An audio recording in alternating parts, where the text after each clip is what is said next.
Okay, great. We'll just wait a couple of minutes because a couple of people are missing.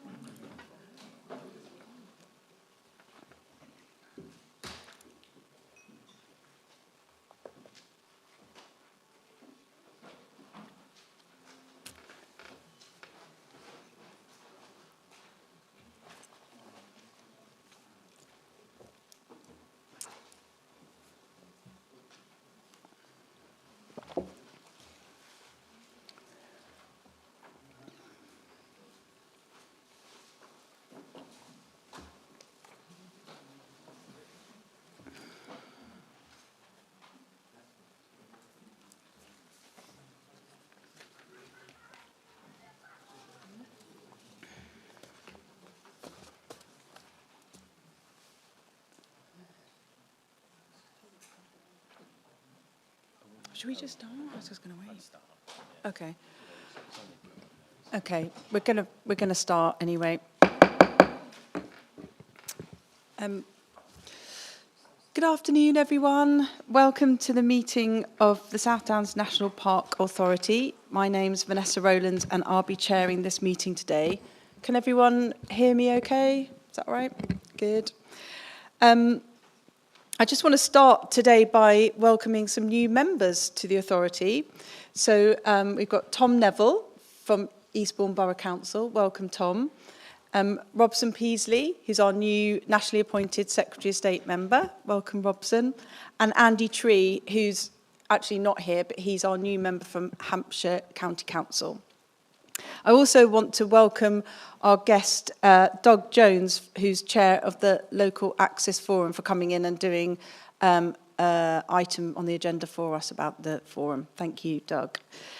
So I just want to remind everybody that South Downs members have a primary responsibility for ensuring that the authority furthers the national park purposes and duty.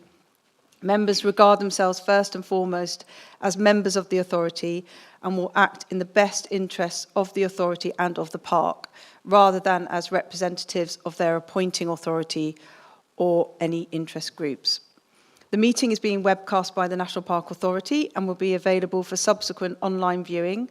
By coming into the meeting room, you have considered to give your consent to be filmed or recorded, and for the possible use of images and sound recordings for webcasting and or training purposes.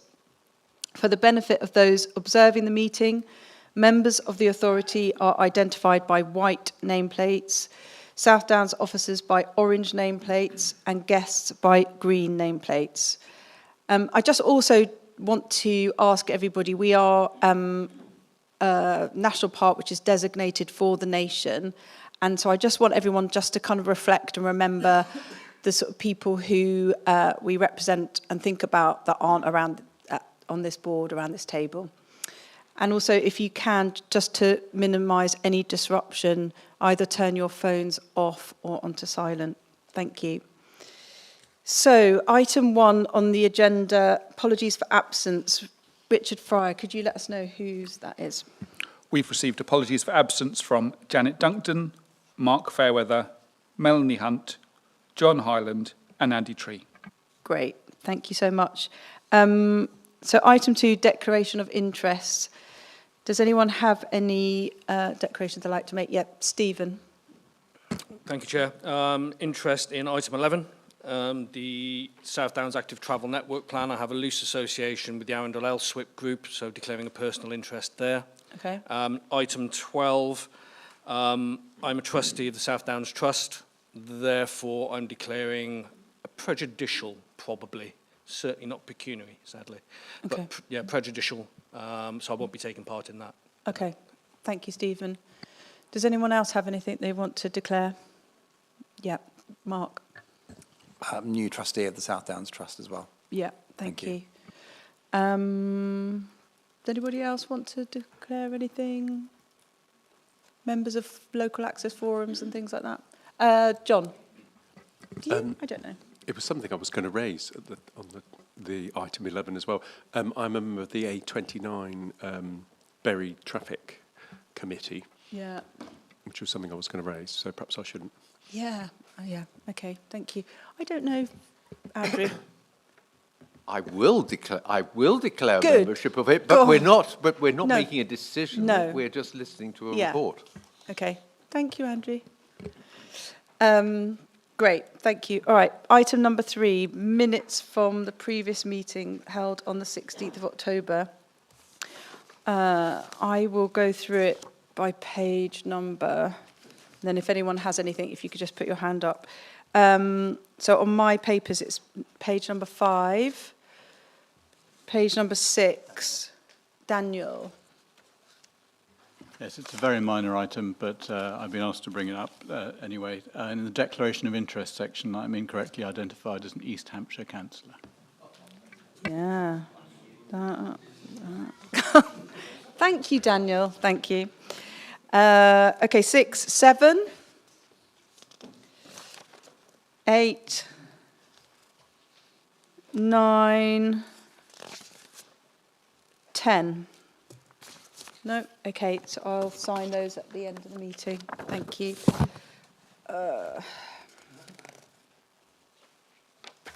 Right, item number 4, urgent items. Don't think we have any urgent items, do we? No. Item 5, public participation. We don't have any public participation today. Item 6, so the need for Part 2 exclusion. I'm just going to highlight, because agenda items 21 and 22, at those meetings, they went into private session. So I just want to ask if there's anybody that actually wants to discuss any of those parts of those minutes. Could you let us know now? No, there's no one. So I don't stand down, Richard. Okay, thank you. That's great. We're going to move on to item 7, the authority chair update. So the report, the chair report, is basically a place where we put members' activity, where you've been supporting the work of the South Downs. I just wanted to highlight, and I highlighted it in my report, the national emergency briefing that I went to a couple of weeks ago, and I really do urge you to kind of go on the website and go and listen to some of those presentations that were done there, because it really was a moment, and it really galvanised me to make sure that we really push to do everything we can for the climate and nature emergency. It's really, really critical. So please do go and have a look at that. I also just wanted to say a big thank you to Robert McAtter, Robert, for that motion that you did recently at Hampshire County Council on protected landscapes, and getting the council to support protected landscapes and the duty. Do you want to say anything about that? Or I just want to say thank you to you. Yeah, thanks, Vanessa. I thought it was quite important for the County Council to show its support for the National Park, or the National Parks, given the fact that both New Forest National Park is entirely in Hampshire, and obviously this National Park is the third in Hampshire. And there's a lot of pressure on the national parks from different parts, and I thought it was very important for the County Council, particularly with the nature recovery strategy, which was launched by Hampshire County Council yesterday. And if anyone wants to have a look at it, there's a very nice picture on the front page of an East Mearn water vole, which the National Park released some time ago. So I just thought it important to just tie all those things together and to say that how important it was for many of the members of Hampshire County Council that we look after nature and work closely with the national parks. So that's why we put that motion forward. Yeah, no, it was great. Really, really appreciated. Thank you, Robert. Does anyone have anything they would like to add? Or yeah, John. Oh, you preempted me. Yeah, I just wanted to mention that Chichester District Council recently passed funding for the conservation of the Amberley panels, which, for those that don't know, are 8 oil paintings on wood that date from 1526, and they're unusual because they're all of women as goddesses. One of them is thought to be Catherine of Aragon, and they're really international treasures. And I just thought, for other parts of the district, I'm looking at Stephen because they're actually from your district, they're real national treasures, and hopefully in a couple of years' time they'll be back on public view and looking really dandy. I can't wait to see that. We love our goddesses. Thank you. Stephen. Thank you, Chair. It was just to mention something that you and I spoke about shortly before this meeting began, about the excitement and anxiety in my part of Hampshire a few days ago, which began when my neighbour called to say there was a wild boar in his back garden. And then there were various sightings. I have a photograph. It's on the BBC website late last week and over the weekend. So this is principally in and around Froxfield in Hampshire, in particular in the area that locals call Little Switzerland, in the hangars. In my, I think, 7 years of being there, it's the first time they've ever been sighted. I mean, opinions vary about them. I don't think it's controversial to say that they are destructive and dangerous at times and prodigious breeders. So I just wanted to mention that for the record, and perhaps if people cite them in future, they might report them to the authority or other authorities. I'm told that there was a somewhat, well, I'll put it neutrally, the police attended with lassos and by all accounts caught one of them, leaving one or two others still roaming around somewhere. Yeah. Feels Anyway. a shame, doesn't it? It feels like that's the way we should be going, that we should have wild boar roaming around, right? Thank you, Stephen. Jerry. Thank you, Chair. You mentioned the national emergency briefing. I would just observe that that wasn't an official function, but it was in fact organised by the Aldridge brothers, one of whom on the South Devon Primary website says, "The Progressive parties find it hard to cooperate, so we're taking the problem out of their hands," referring to the climate emergency. It gave all the trappings of being an official event, but wasn't. And whilst I would agree with virtually everything that was said in the presentations, I just think it's important that we note that it wasn't actually an official briefing. Yeah, I think the purpose of it was to start a national conversation, because it's just not, people are just not talking about it. And so the kind of thrust at the end was this letter to Keir Starmer and to all the broadcasters, just to say, please, can you start talking about this? This is happening. I mean, we only have to look, I don't know if those of you who drove in today, the amount of water, standing water on the roads, and the kind of extreme weather that we're getting, it's happening now, and we're just not talking about it. And I think that my takeaway was, we as here as the South Downs, as a public body, should be really helping that conversation. We have ins with our communities, we have a public role and a face. We can talk about this more. We need to be talking about it all the time. Yeah. No, I just wanted to make the point that it wasn't an official message. It was from two people whose credentials were perhaps less than totally. Okay. But I mean, we need to be talking about it. So thank you to whoever's creating the conversation space. Okay, Gary.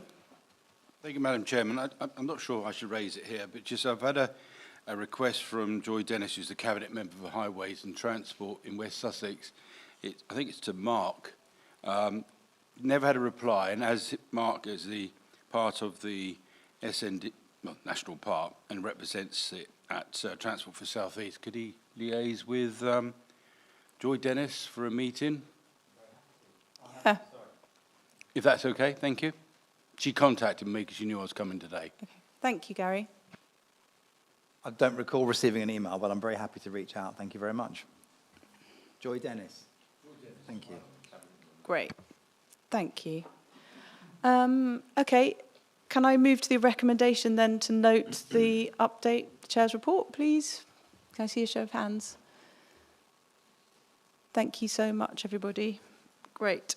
Item 8, the Chief Exec's report. I'm going to ask Sean to introduce this. Thank you. I think, given the size of the agenda and the huge weight of papers that you have in front of you, I won't do an introduction, but I'll just ask for comments anyone might have or questions.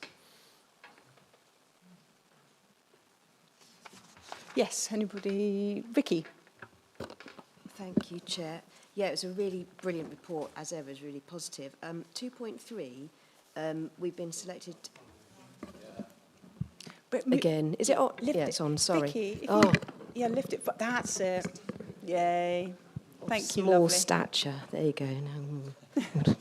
Anyway, it's intimidating. 2.3, being selected alongside Exmoor to be part of DEFRA's place-based Pathfinder programme. I just wondered what the timescale is on that, how that is going to look moving forward.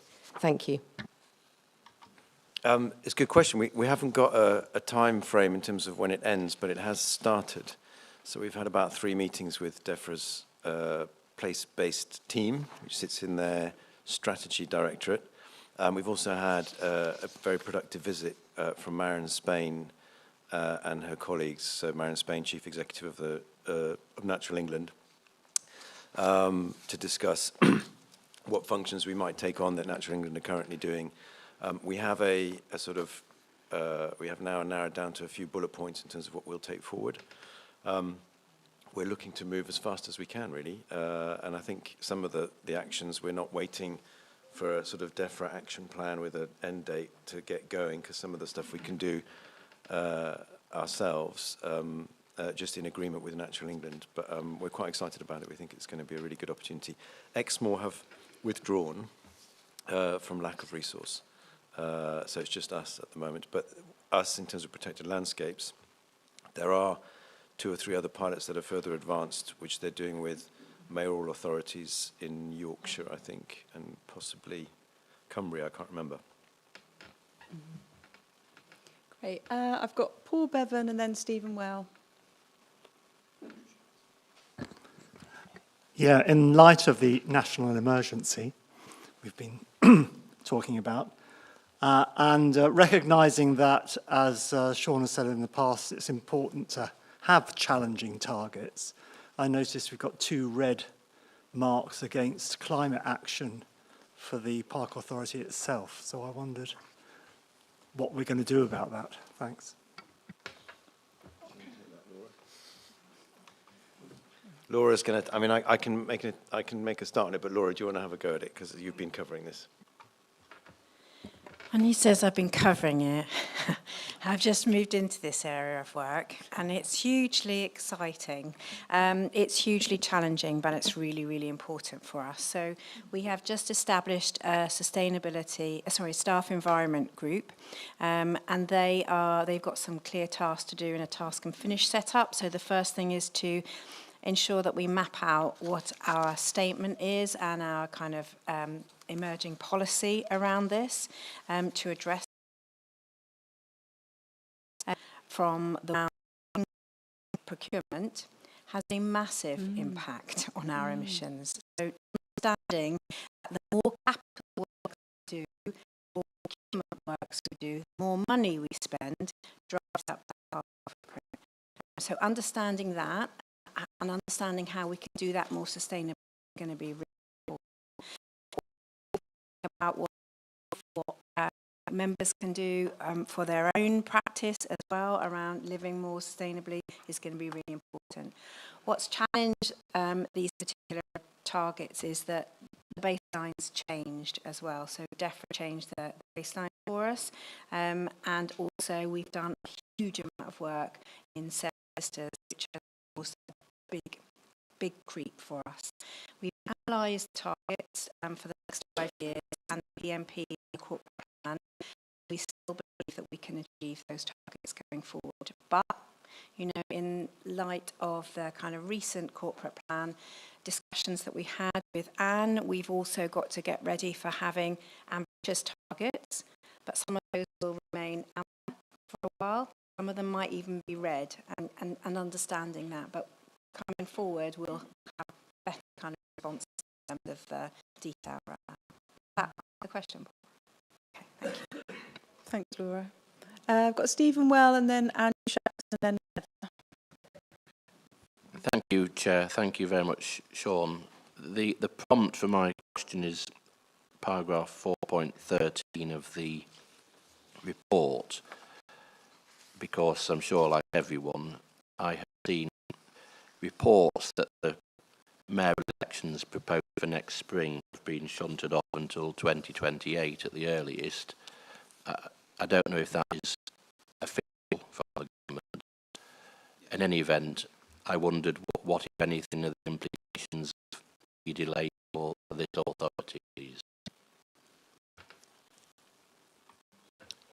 James would be able to get a fuller answer, but essentially, the only chief exec I've met since it was announced last week, I had him on Friday with Westwood, West Sussex. I'm trying to remember his second name, if that's right. Westbrook. Yes, that's correct. And also speaking to James, who's been in touch with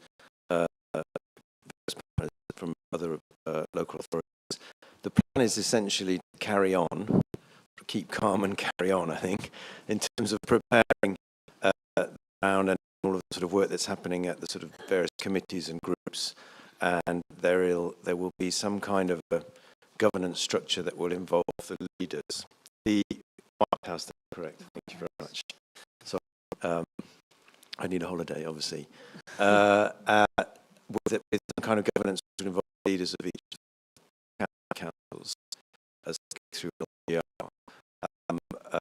first to have something ready when the mayors are elected. There will be some budget. I've heard talk of around a sort of third of what was originally allocated. So for us, we still keep going as we have been. We engage as we have been. We put forward our pitch, which is to be positive and productive partners, to bring in environmental expertise, bring in nature recovery finance and investment where we can, to help deliver LNRSs, to unlock green finance, etc. And I guess that will continue. The various recruitments that are going on, I think, to bring in people to help them with that, I think some of them are still continuing. So to a certain degree, it's sort of some of it's business as usual, carry on. I mean, my concern is, the question I had to them is, how do we make sure we don't effectively create something that any mayor will then want to change immediately and we have to start all over again? I think that's going to be the challenge, to provide something which has options and which is sort of finalized and, like, I'm pretty sure anyone coming in will want to do their own thing. Thank you. Andrew. Yes, thank you very much. And with regard to target 3.1 on page 16, I know obviously the reason for it being amber rag status at present, with the expectation to be green by year end. However, would I be right in thinking that the initial 7,000 odd hectares of land is probably the low-hanging fruit, land which people would be happy to put into the scheme and would probably suit the landowner and their management. Is it becoming increasingly difficult as we try to get closer to the 30,000 hectare target to find the land to put into it? And furthermore, if we aspire to a greater target in years to come, will that not be more increasing the case?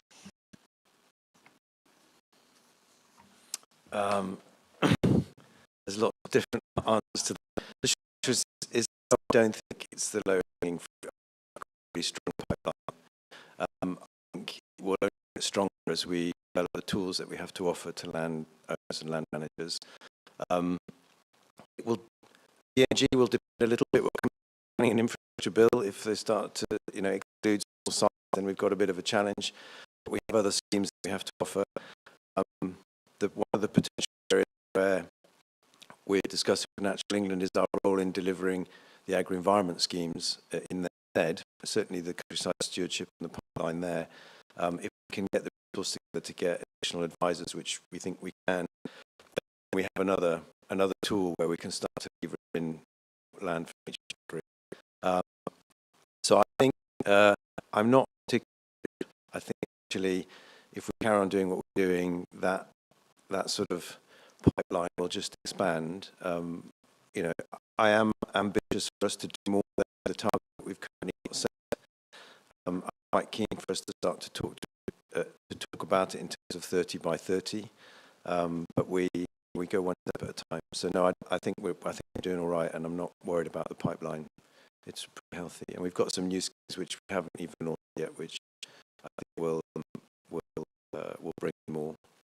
We can complain something attractive for it's not our land, and it has to make sense from a business point of view. Great, thank you. So Heather and then John Cross. Thank you. Mentioned 4.7 that Natural England are having a reduction in their formal role. And you also talk about this leaving greater scope for planning authorities and case officers to make recommendations and so on. Does this mean that local authorities are going to have their own case officers who are going to be providing advice that Natural England previously provided as a statutory authority? And is there going to be an advising body who can help them to make those sort of decisions? And can we make money out of it? I'll take on that. All of these things present opportunities, don't they? First point, I think, is, I'm sure you're aware of, but Natural England will no longer be a statutory consultee. And then there's this idea of earned autonomy, which I think we are, in the front of getting, but also wildlife trusts, national trusts, etc., can also apply for earned autonomy. To a certain degree, that will mean they won't need that advice. They'll be trusted to do things. How that's going to work in practice, we're still unpacking. But Tim, you might want to add one or two things. Thank you. I think when you said most of it, it's an opportunity, potentially. Probably concern planning authority, because it's not naturally other areas, sports and natural is asked not to engage in the planning system so much. I think we're in a good position because we have to have expertise in the areas where the advice is now no longer statutory. Would structure naturally make it clear they still want to be engaged in the high level, which is right, and have the correct expertise.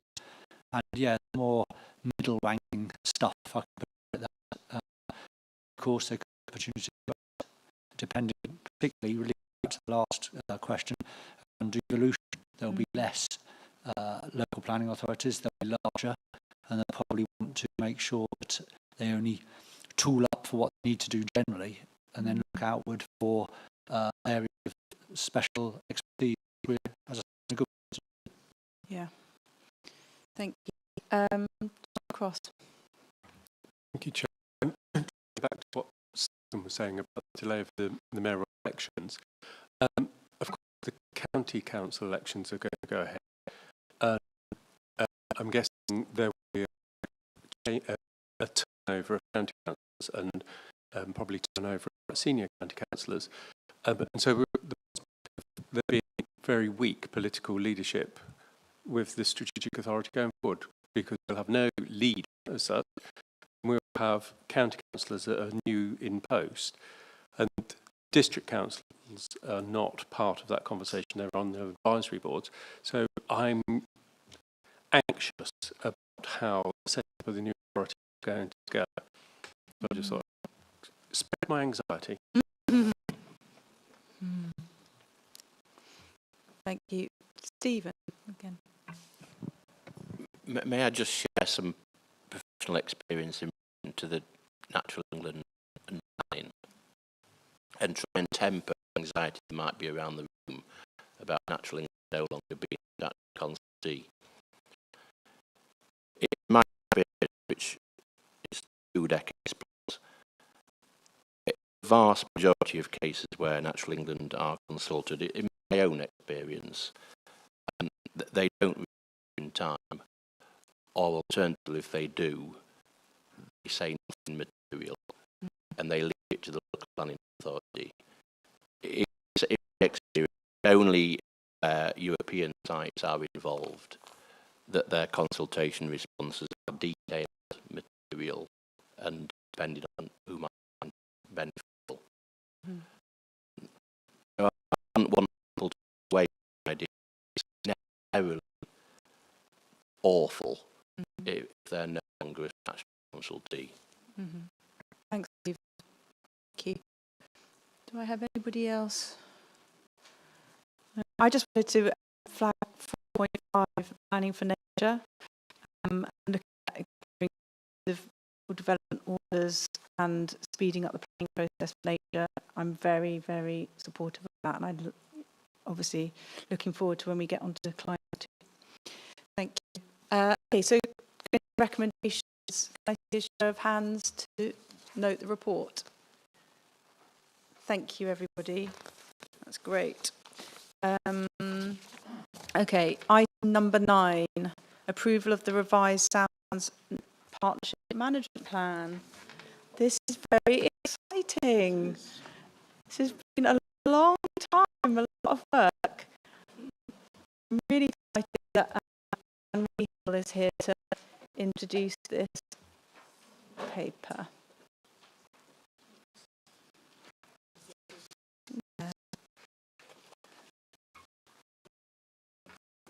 No, I just want to, before you start, Anne, I just want to say it's a huge thank you to you and Ruth, all the team for all the work that went into this huge amount of work. It's been a thing.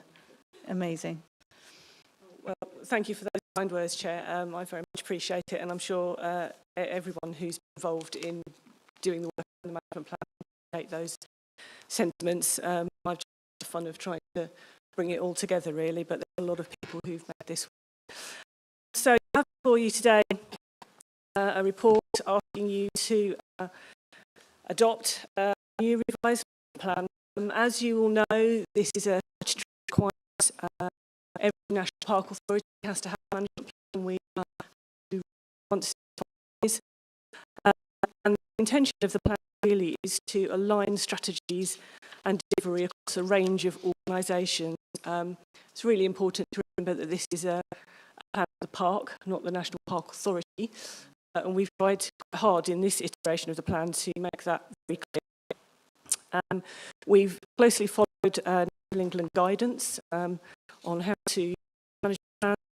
And those of you who've been here a while will remember that after we did the last management plan review, we reviewed how we did it. And we've closely followed the recommendations that came out of that review whilst carrying out this one. As a result of that, I would say that this time around the plan has been much more co-designed and co-produced than previous plans. And I think my observation would be that has paid dividends in terms of buy-in. We've had really good responses from stakeholders and partners, and I have this is the first time in living memory for me in this national park that the Country Landowners Association, the NFU, have praised the management plan and have welcomed the adoption of the management plan. I think that's really good work that we did to engage very thoroughly with it before we were here producing a draft. Part of very consultation phase, which started in late 2024 and finished in early 2025 and involved knocking on 2,000 people, so took a lot of soundings before we even put pen to paper on this. And we also had a steering group of key partners who provided really valuable oversight and helped steer the process. And those people were representatives of the local authorities, local highways authorities, farming interests. We had the chief executive of one of the big estates. We had Doug, as chair of was on the steering group.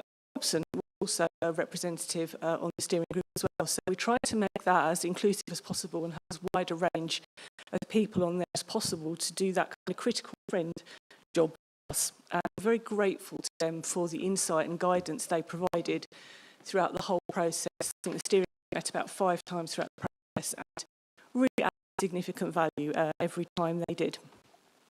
We produced a draft which went out to consultation. That was in June and July. And we spent quite a big chunk of August and September analysing those responses. We had over 450 responses, healthy number, over 100 from partners, which is really positive, and 340 odd from the public. We used the same platform as used the local plan. So I think for some people that was a good thing because it was vaguely familiar. So we benefited a little bit from doing this at the same time as doing the local plan, because it gave us the opportunity to do some joint consultation and some joint events, which was very useful in linking the management plan and the local plan together. And frankly, it meant we got a lot more comments on the management plan than we would have done if we'd just done a management plan event. You'll see from the report there was a reasonably high degree of unanimity between partners and the public, agreement with the aims and the objectives that we've put into the plan.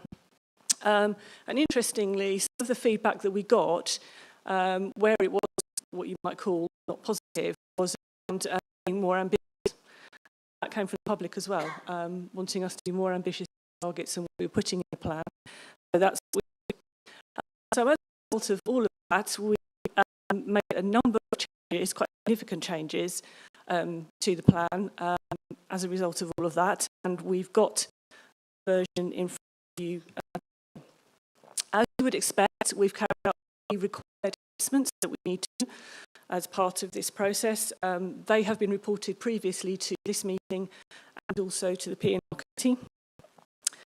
And we have the kind of post-adoption report, if you like, for you here today, just to see that Appendix 3.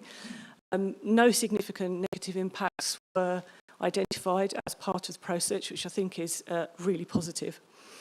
I guess finally, I would say is it takes resource to carry out a process like this. And I'm very grateful to members for approving the budget to go alongside this, because without it, I don't think we'd have been able to produce the plan that we have, more importantly, the way that we have. So I think it's a really good return on that investment, and I would encourage you to consider that for future plans. Think about the investment that you might need in terms of cash, but also in terms of officer time.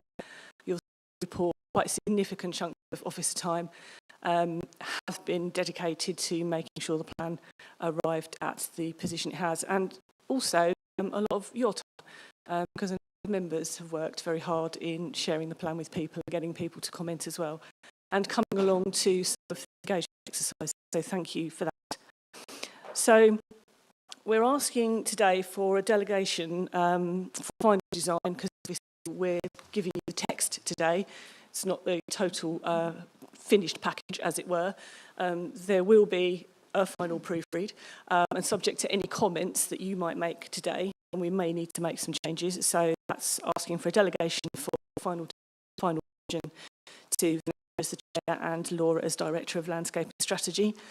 We're aiming to publish the plan in January.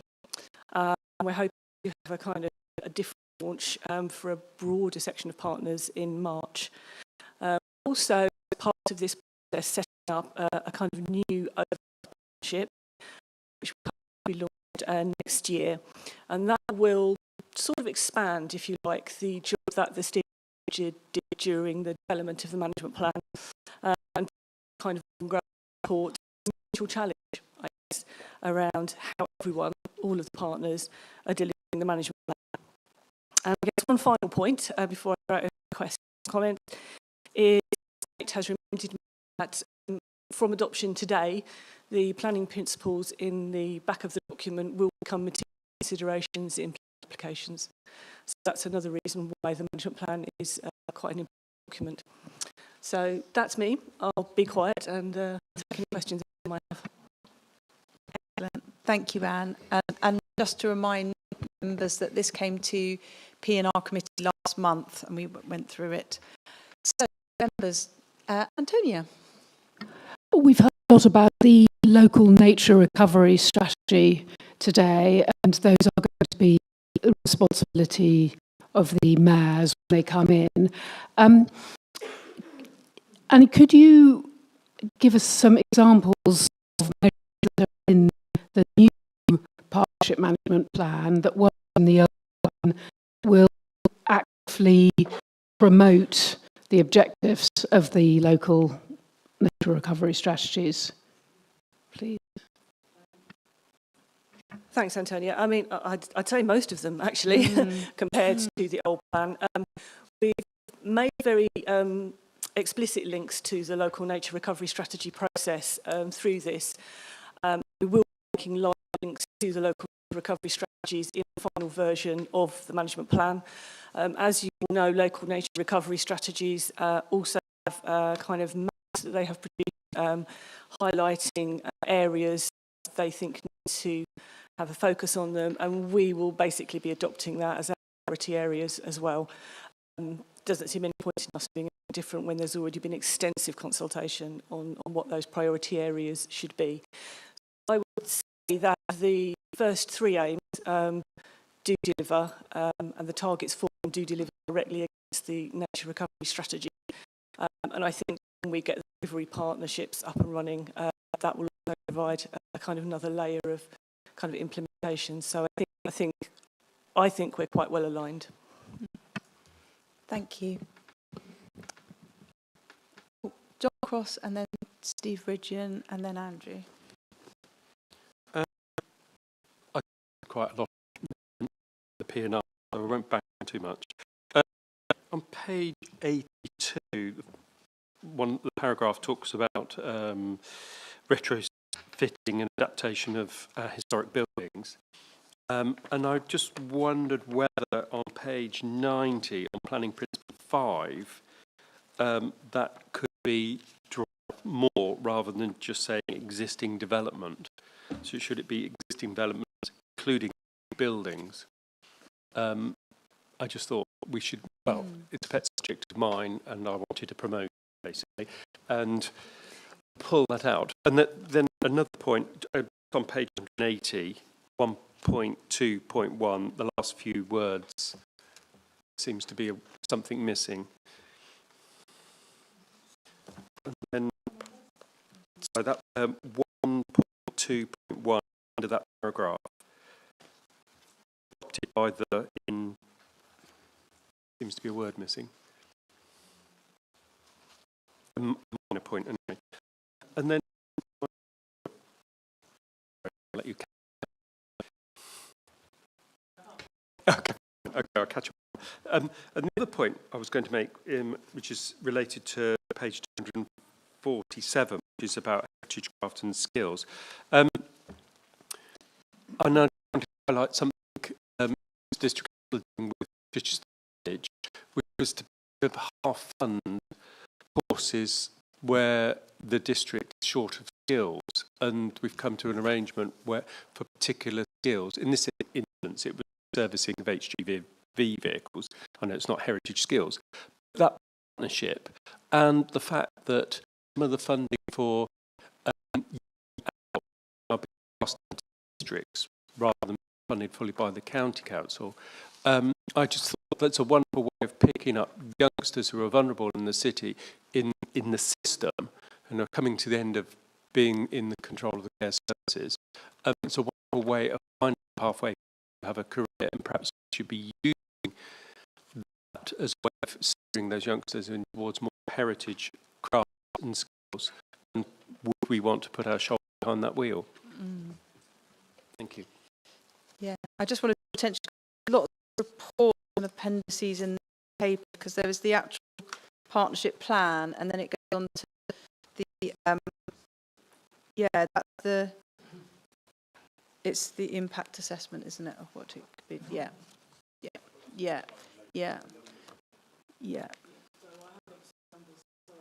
I know. I know.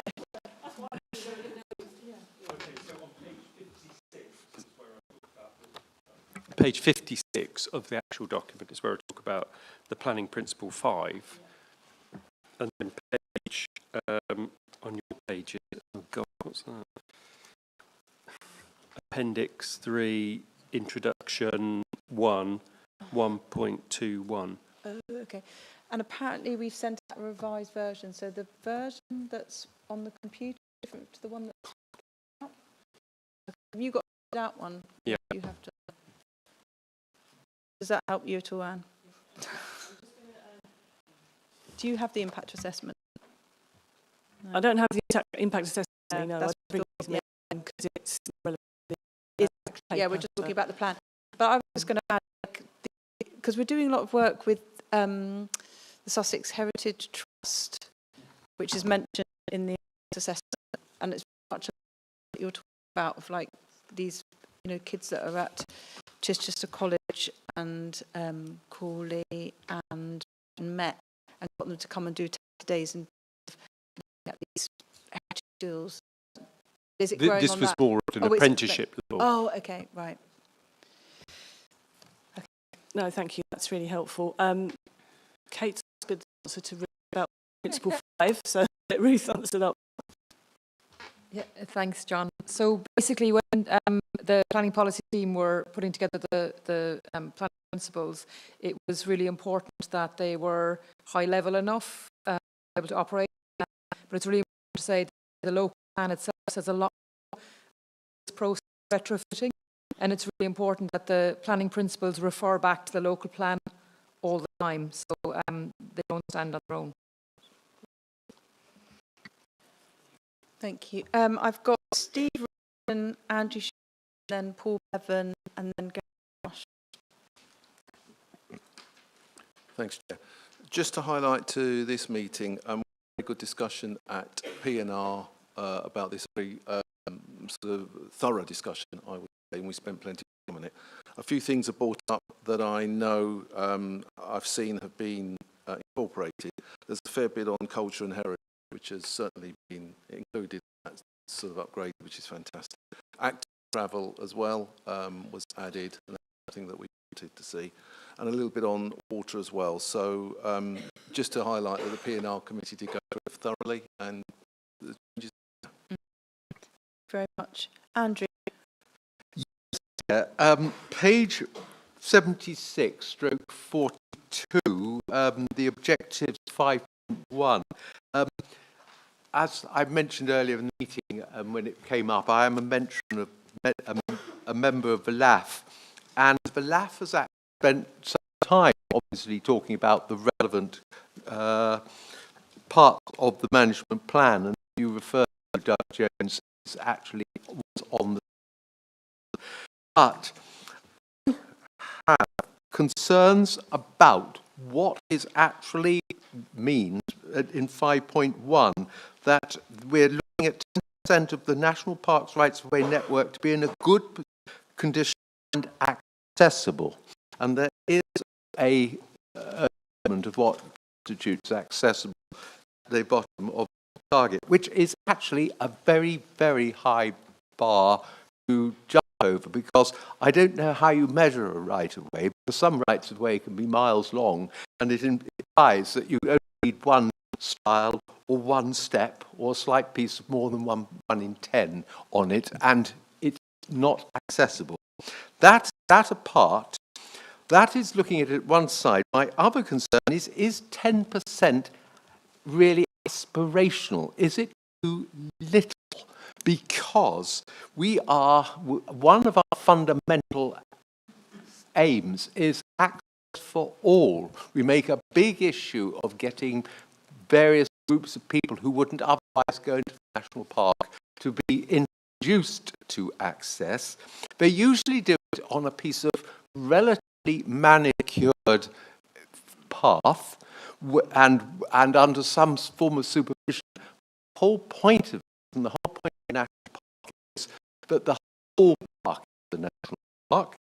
Furthermore, the people who live in a certain part of the park or live near a certain part of the park ought not to travel too far to get to one of these accessible or perceived to be accessible routes.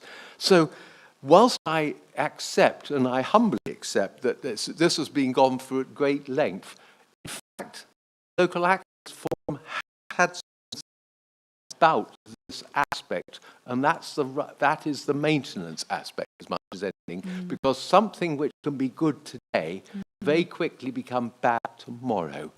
And so therefore, if nothing else, I do want to flag this up as something that when we put in at our peril, is it going to come back and be a rod with which we're going to get beaten? I hope we aspire, but I have concerns about the whole point of this and the way that it is put forward to us. Yeah, I mean, we do have to keep. So this is our management plan and not our corporate plan, which I think is quite important. But yeah, Anne. Oh, Andrew, could you turn your mic off, please? Big. Thank you. No, I think thank you for the question. I mean, I guess the first thing to point out about this target is that it's a protected landscapes outcomes framework target. So this is a national target that we have to meet. So this is not a target that we've got an awful lot of discretion over, and it does have a specific definition because of that. And we did discuss this quite a lot. We were putting the plan together, but because we have these nationally defined targets, we can choose in some cases to exceed if we want to. But I think for this one, we actually thought that because of the definitions that we have, and I mean, I'll defer to Andy, he might want to come in on this. Handy that he's here, really. But I think that's actually quite stretching in terms of making accessible paths. We do that. A map of, we did a meeting on looking at a map of the paths that are in the national park. Actually, that's quite a challenging target.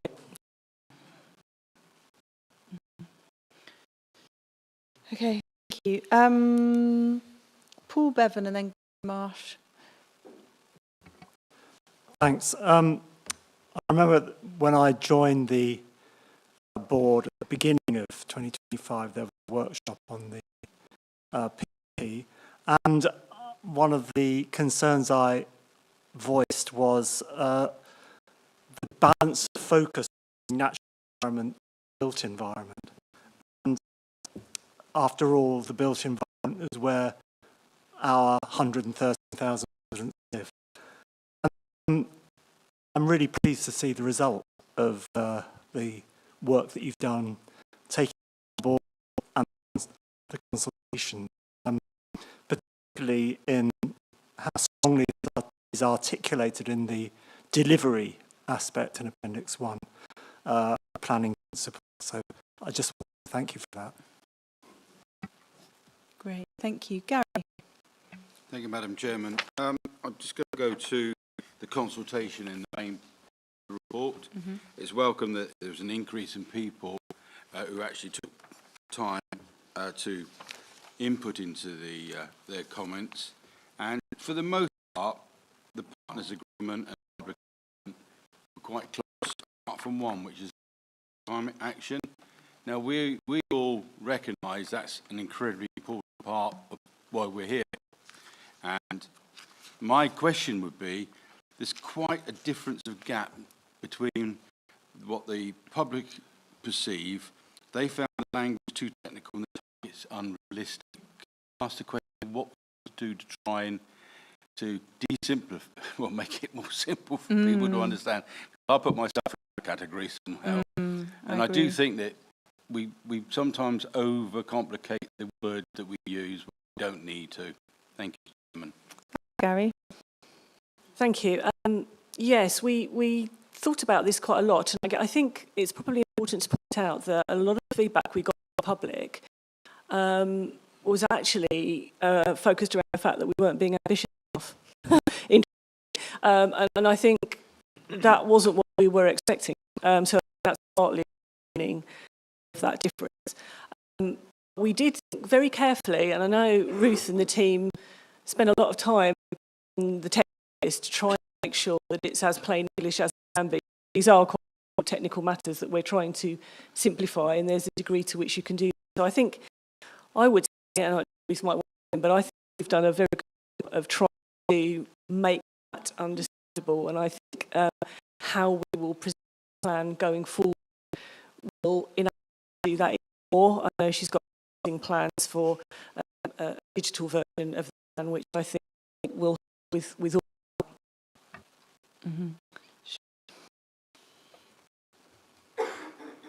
I mean, just to say, I think it's a really important point. I think, and it is something we really need to focus on. I know, you've had a lot of conversations where, it's very quickly realised when you talk to people that one either not fully understood, or the sort of fear around the language that's used makes engaging with what we need to do to deal with climate change, almost sort of impossible to process.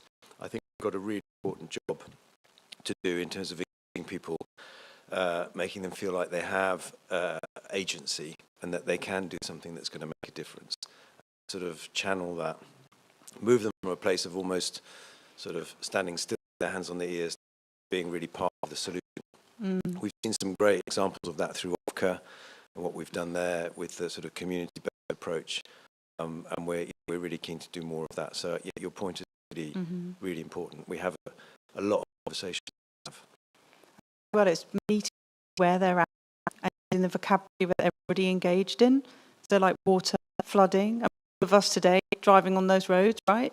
If we can talk to people about the fact that doing some nature recovery a few kilometres away is going to stop your road flooding, which is going to save your commute, right? That's where we've got to be talking. So, but I know Ruth wants to come in. I think it's a really good point, Gary. I went to a conference a few weeks ago for environmental communicators, and it's one of the biggest challenges. I think Vanessa's hit the nail on the head. It's about relevance. People have to be able to understand it within their own context. For too long, climate change has been talked about something that happens far away to other people. And actually, while it is true, we also then kind of disassociate ourselves from that. The other thing I would say is that, I mean, the Partnership Management Plan sets the strategic direction. It's the ending, it's the beginning of the journey for us and for all of our partners. So now there's a huge amount of work now happening once you sign it off to actually produce it accessible, looking at ways to do that.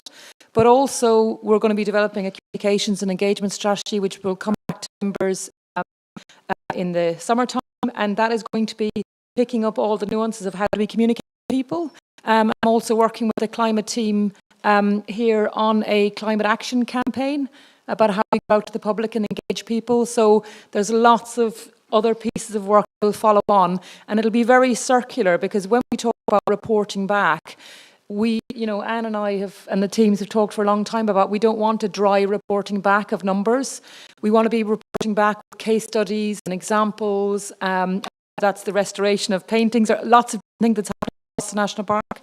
So we want to keep making that circular and bringing it back to the Partnership Management Plan, and that's one of the things that the online version is going to allow us to do. So rather than just numbers that won't mean anything to most people, we need to be able to have stories that they can relate to and they're relevant to them. Yeah, brilliant. And we as members have a role to play in that. We have our networks, and so we are going to be energised and activated in the look at you, come on, we're going to do it. Okay, anybody else have anything they want to add? Laura, yeah. I just wanted to say this is the tip of the iceberg. Amazing women here. And they have worked so hard.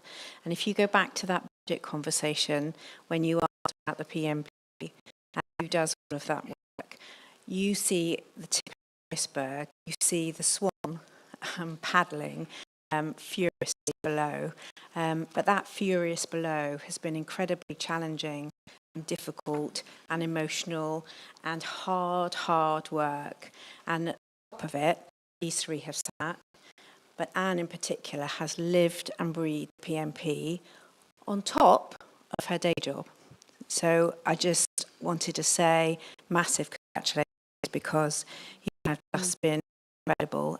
Tight kind of kinship you've got between you is just amazing. Oh, that's lovely. Oh, yeah. And I should have said thanks to the UK as well. I'm so sorry. I really hope you enjoy your kind of betwixt period. Favourite time for you guys. Yeah. Okay. Right, let's move to the recommendations then. You've got them in front of you. I'd like to see a show of hands to this plan.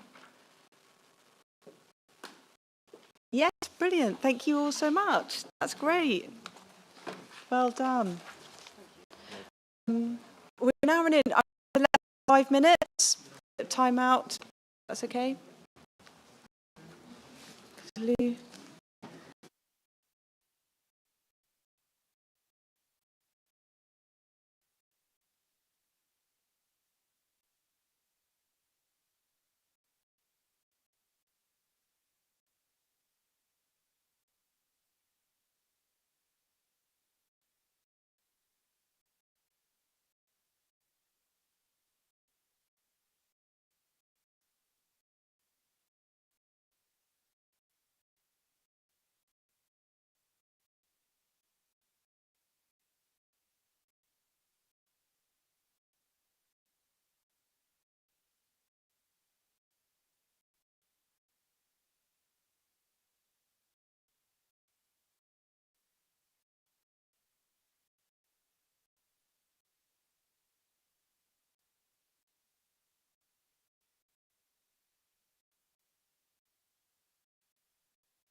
Doug, I'm going to pass over to you.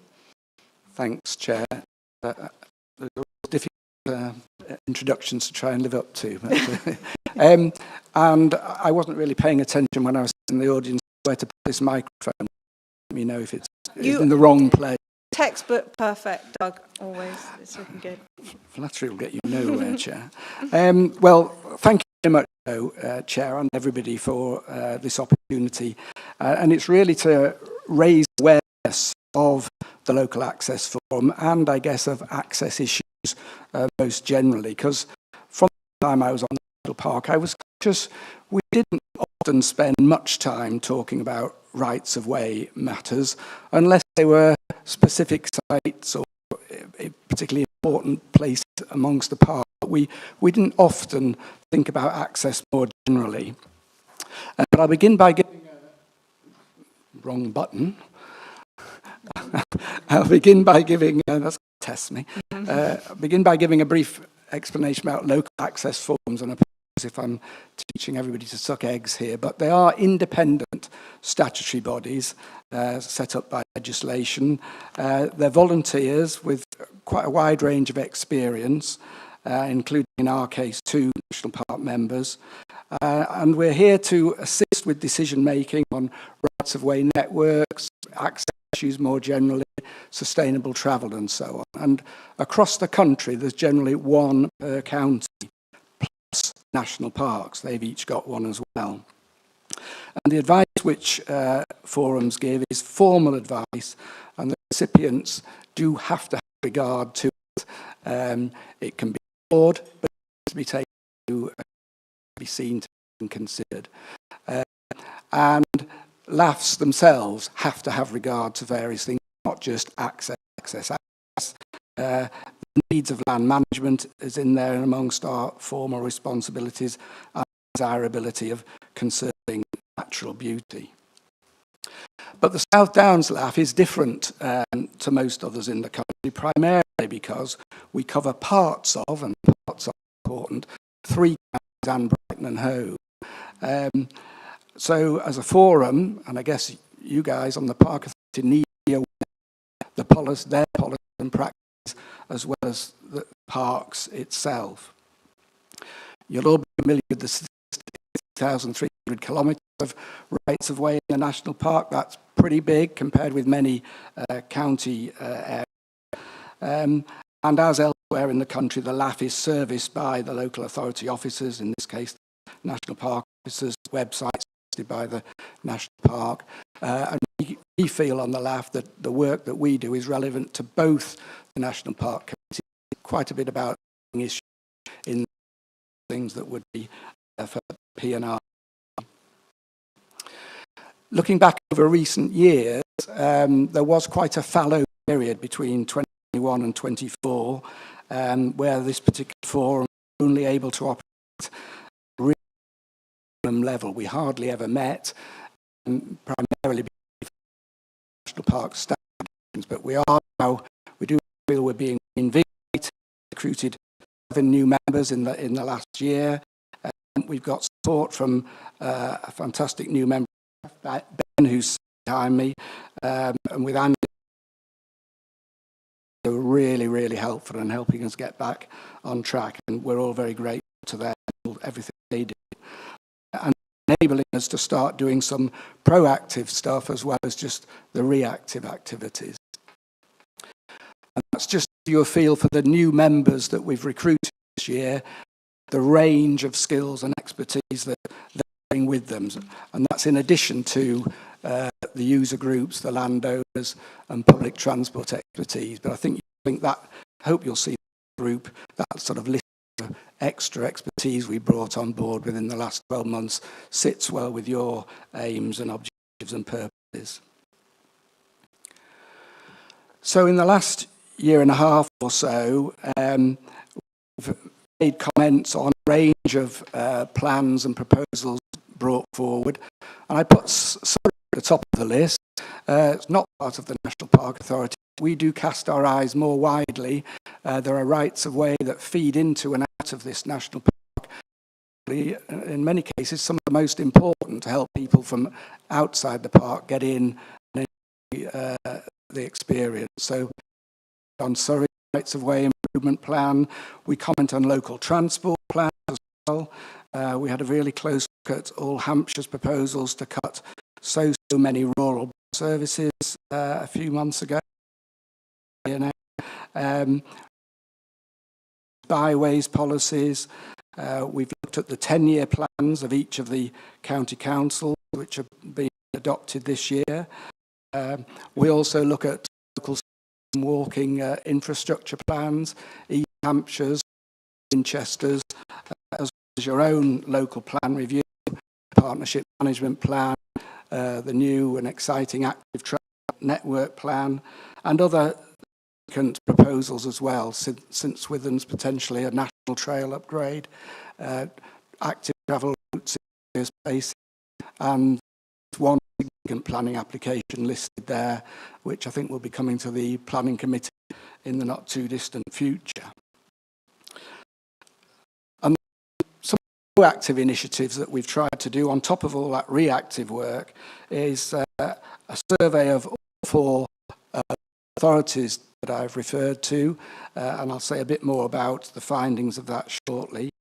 We've done quite an important bit of liaison with parish councils, not just about the access policies that are in the local plan, but for each of those parishes where development allocation is being made, we've got in one-to-one contact with each of them to encourage them not just to moan and groan if the development was going to spoil access arrangements, but really to try and look positively for how new development might be able to improve access opportunities, new circular routes, missing network opportunities to help more vulnerable users rather than along dangerous roads. And I'm pretty sure that a number of those parishes have responded and submitted to your plan consultation. And the third proactive work that we've done in the last months is to work jointly with some of the other local access forums, with a particular eye on devolution and LGR. And I really need to swap those two things round now, don't I? We've got a bit slight concern, I suppose, partly with them being swapped round, and is now coming before any sort of strategic mayoral oversight. Will those new unitaries just bring yet more fragmentation to the access policy? Already tricky enough with bits of 3 counties and Brighton and Hove. That number is only going to increase, and whether that will bring fragmentation, less coordination, well, we all need to think about that, I think. And the other thing we've begun to do, but we'll press the pause button now, is to try and influence the mayoral sure that they're pressing for government funding and committing to improve rural public transport, active travel, and the rights of way network to keep that to this.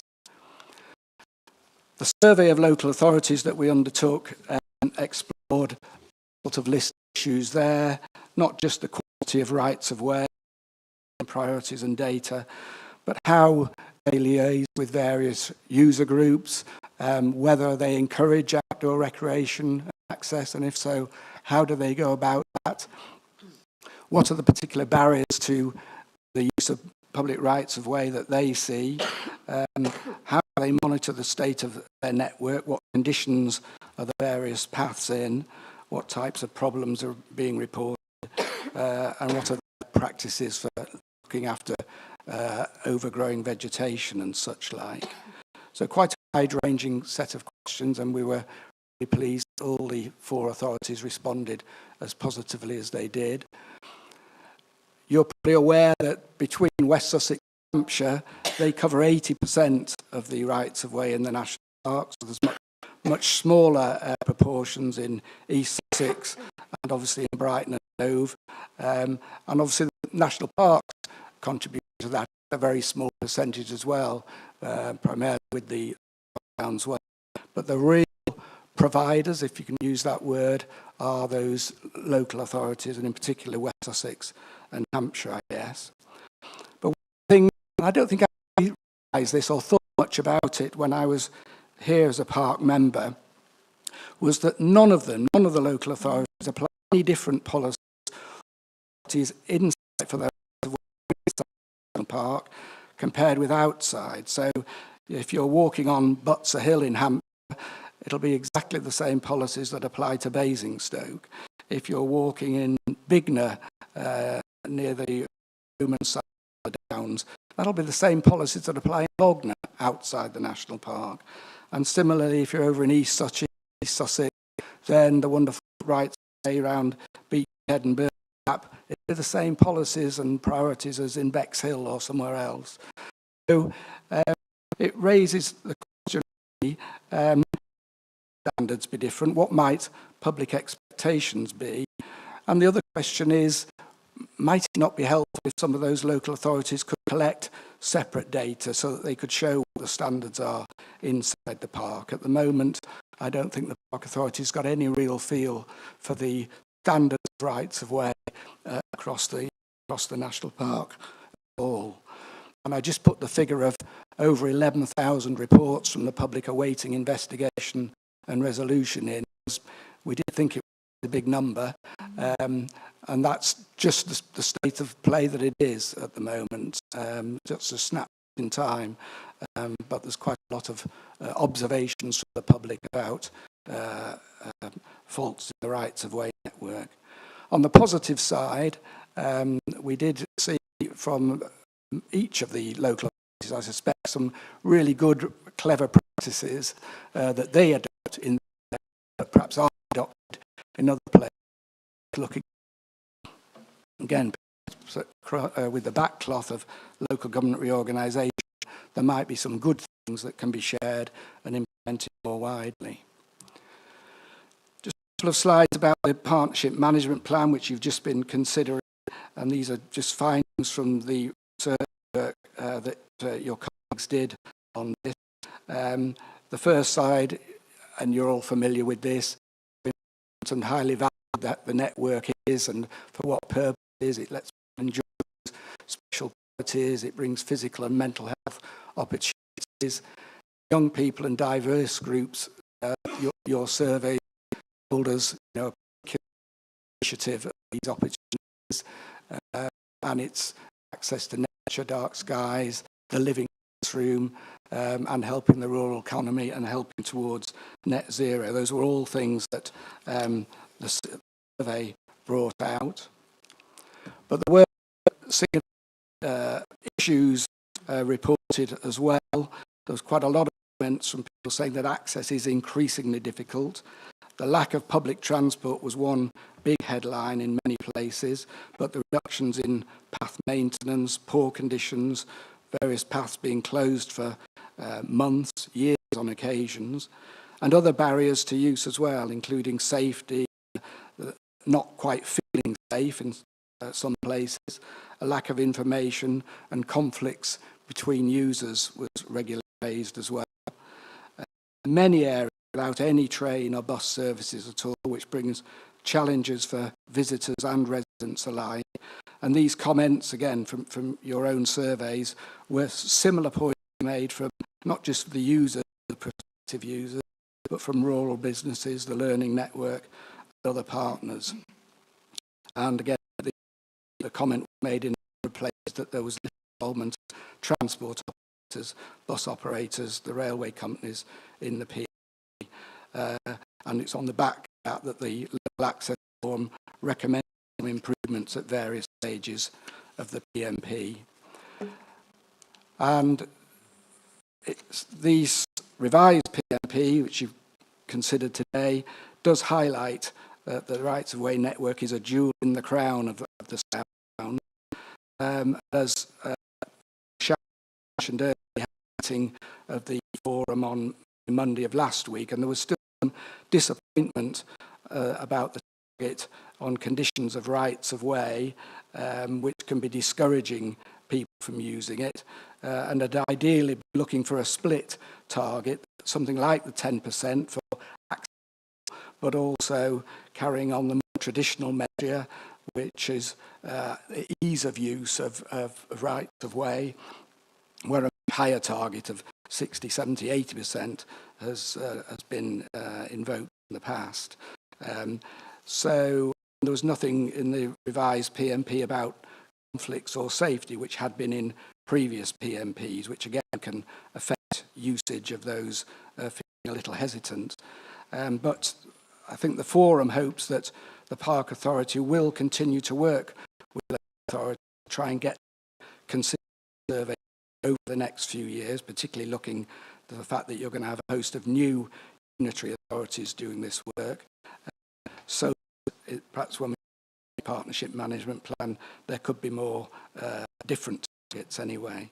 It was pleasing to see a target for public transport added, and hopefully the involvement of transport operators in the delivery of it can bring some improvements over the years to that as well. So in conclusion, Chair, from the LAF, hope that we can be helpful to you as a critical friend. We're conscious of our focus will be on the relevant local authorities, not in the large part on the national parks policies and practices. So again, if your thinking were to be the same as ours on some of these issues, that support can be helpful. It perhaps gives us more leverage to get things adjusted and changed. I guess a plea as well for you all to think about access issues in all the decisions you take. Just because you're not responsible for it here doesn't mean that it isn't important to you here. So planning committee, P&R, as well as here at the main NPA meetings.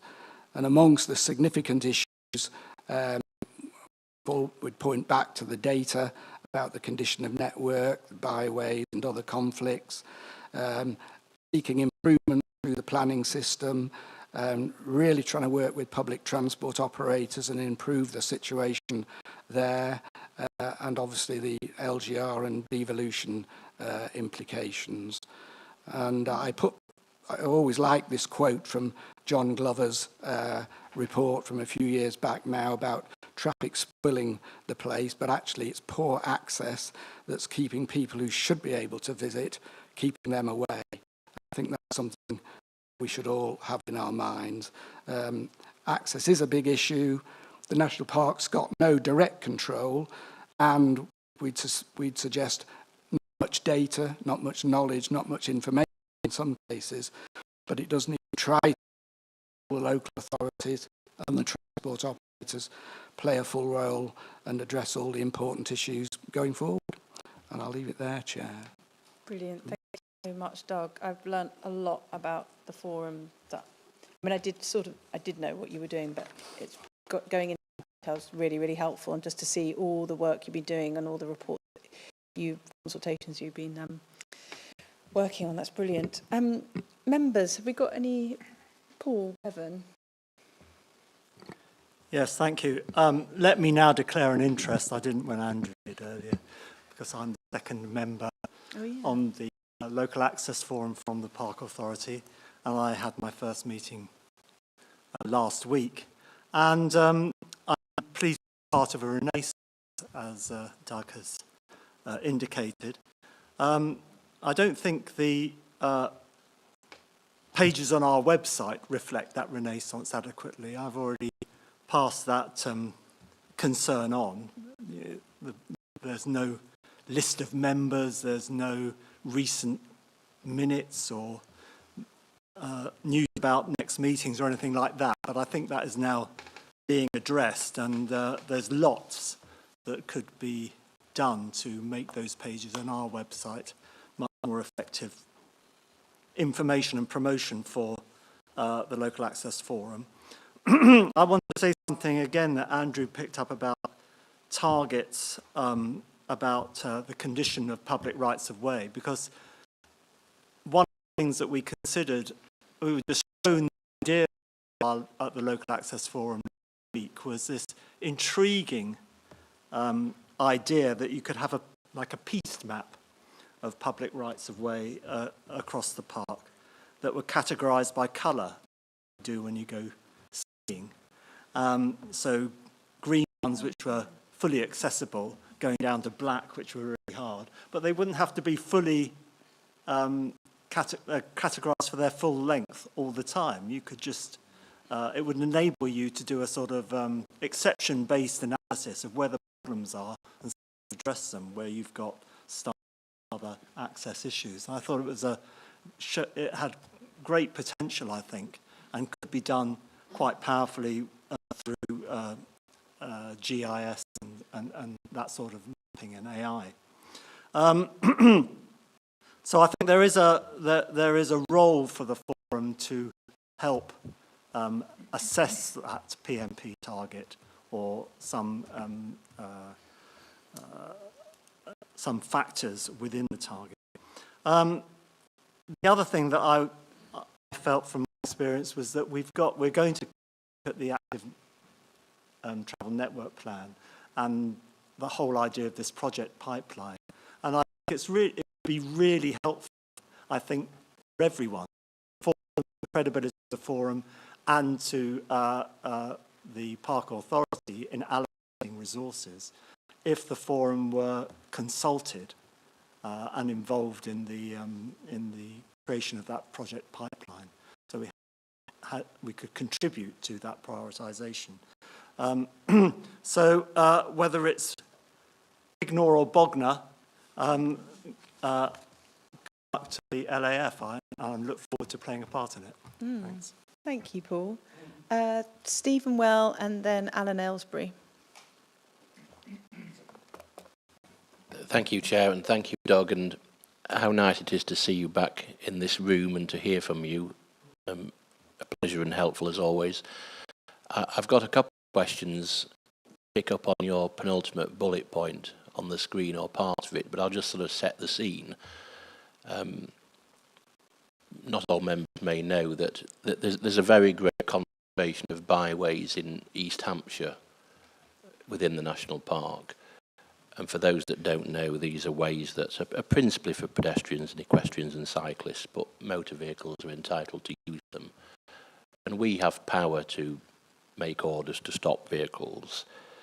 But in October of 2022, I mean, I'm summarising, I hope fairly, we essentially decided not to invoke that power and to let Hampshire County Council take the lead. The network of byways is such that they're a honeypot for motorcyclists and 4x4s, which cause damage to the surface and dissuade pedestrians and others from using them. So my question for Doug, or my questions are, I mean, I know the answers, has the issue that we discussed back in 2022 been resolved or not? And what, if anything, have Hampshire County Council done since then to resolve the issue? Over to you, Doug. Thanks, Stephen. I think on an earlier slide, I did show that one of the things that the forum had been involved in was we had a joint working group with Hampshire's Local Access Forum, the Hampshire Countryside Access Forum. It was just the two of us, that's right, not the New Forest. The issue doesn't affect them. And that met 3 times during 2024. But I think I'm right in saying we haven't heard a dicky bird of anything since then. I think at the end of 2024, we were told there'd be something fairly early in the new year. I think it's in our annual report for 2024. We say that, and we've not had anything formal from Hampshire County Council. We've not had another meeting of that joint group or any feedback. I am aware the County Council has considered something, and I think they shared it in private, if you like, with National Park officers. They were planning and aiming to change their policies, adjust their policies and practices and how they assessed the safety and otherwise of byways.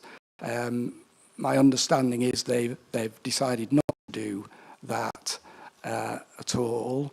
But again, if I've understood it without having been formally told about it, they will give more weight to byways that are in national parks. I think the trigger point is still that there has to be damage to the surface of a byway before anything will be considered and assessed, whereas we know from a range of reports that even if the surface is pretty good, you've got blind corners, you've got steep gradients, you've got narrow sunken lanes. And there are places where a convoy of motorbikes or 4x4s slithering down the slope to, even if the surface is good, still isn't the most attractive thing for more vulnerable users, whether they be walkers, cyclists, horse riders, and so on. So, I mean, the short answer to your question is the forum hasn't received anything, so can't really assess it. But that's my sort of personal understanding, that there will be something from Hampshire, but it might not be starting from quite in the right place, would be my personal thoughts. Okay. Actually, Andy Gattaker's just put his hand up to say he wants to give an update on that. So I'll ask Andy to... Thanks, Andy. Thanks, Chair. Just by way of very, very quick update, there has been some movement from Hampshire County Council in that they have updated their highway operating procedure. We are bringing that back to the LAF, and Hampshire indeed have asked us to bring that back to the LAF and potentially bring it to members as well, so that you're aware of their operating procedure.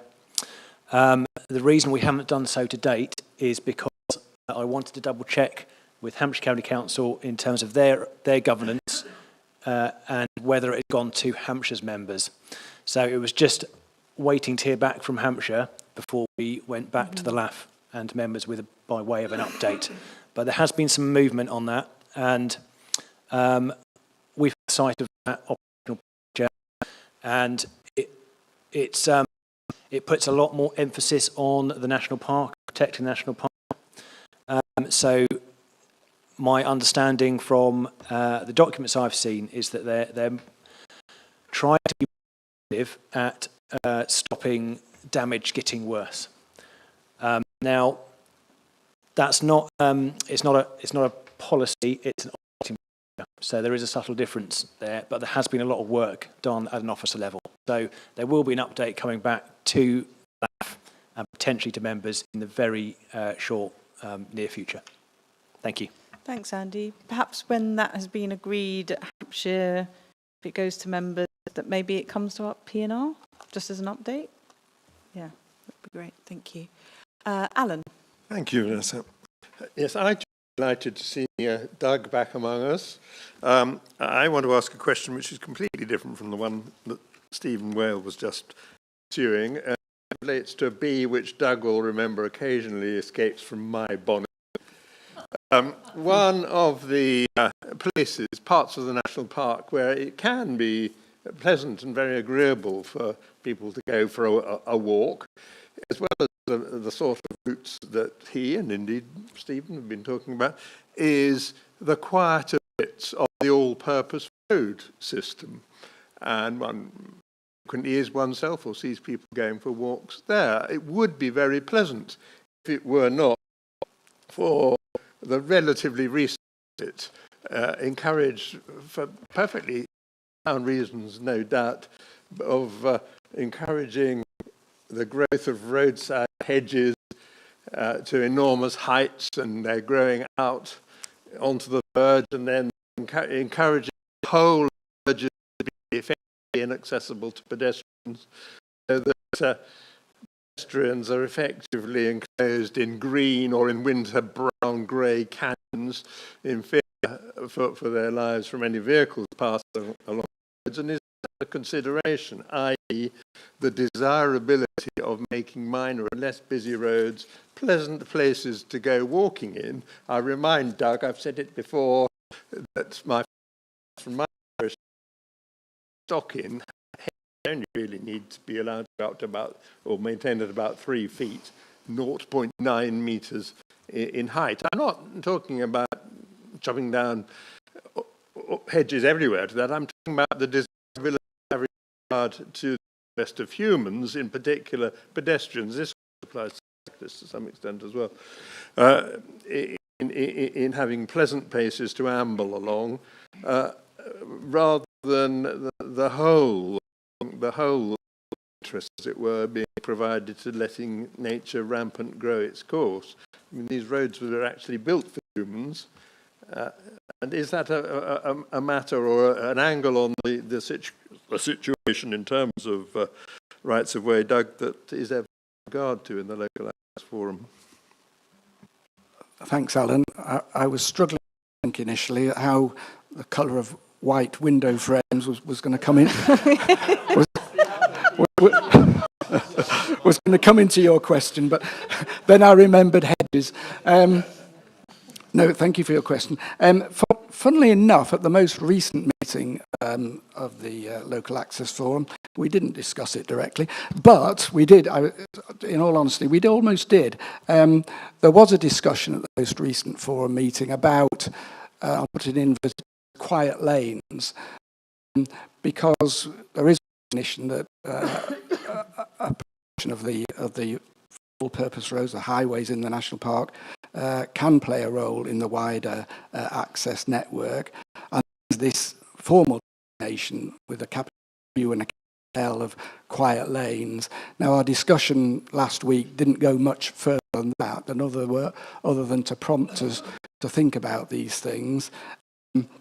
It might be something that crops up more in the next item on the agenda, the Active Travel Network Plan, either in its current incarnation or looking. But it was, fun enough, that aspect of recognising the contribution of some all-purpose roads as well as the formal rights-of-way network was considered. I have to confess, Alan, the word hedge wasn't mentioned at all there. Thanks, Doug. I've got John Cross. That we've got representative from Local Access Forum, and on agenda item 11 there is a report from them. Can we comment on that while they're here as well? Sorry, what? So, agenda item 11, yeah. There is a report from the Local Access Forum, and I just wondered, since we've got the member here from the Local Access Forum, can I report comment on that? I don't understand, but this, what? No, number 11. You want Doug to comment on number 11? No, I want to comment on number 11. Should we close this then, and then go to number? Okay. But we always want to keep Doug, but yeah, is that okay? Because I just think we could, it feels like we're kind of moving on. Heather, you want to come in? Thank you. This won't be full of in-jokes, so you will understand what's going on, everybody. Doug, you talked about having a target for improving byways and paths and so on, not in the PNP, or you'd be disappointed that there wasn't sufficient discussion about that sort of thing. The one target that I do recall was that we have a 10% target for improving accessibility for some of those footpaths and byways, which amounted to about 300 kilometres, isn't it? Do you imagine that that should be higher? And if so, how much higher? And how could that be achieved? Yeah, thanks, Heather. I think the distinction the forum had made at an earlier stage of the PNP and fed in was that, and I refer to the fact that between Hampshire and West Sussex, they cover 80% of the rights of way in the national park. As it happens, both of those two authorities still measure, probably in slightly different ways, what used to be, for those of you who can remember, a thing called the Audit Commission. It had a number of key performance indicators, KPIs.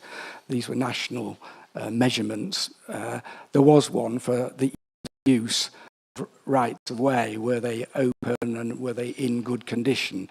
And so every council in the parliamentary had to come up with a way of measuring a sample basis for an 18-month rolling cycle, and even then only a sample, an indication of the ease of use of their general stock of rights of way. Now, the target for that was always 60%, 70%, 80%. It was right up in those percentage figures. And I don't think I was the only person at the last meeting of the PMP steering group who picked up on the fact that, because I think that the target in the PMP says 10% has to be in good condition and accessible. And it was that 10% in good condition that made people think, hang on a minute, that's a really low target.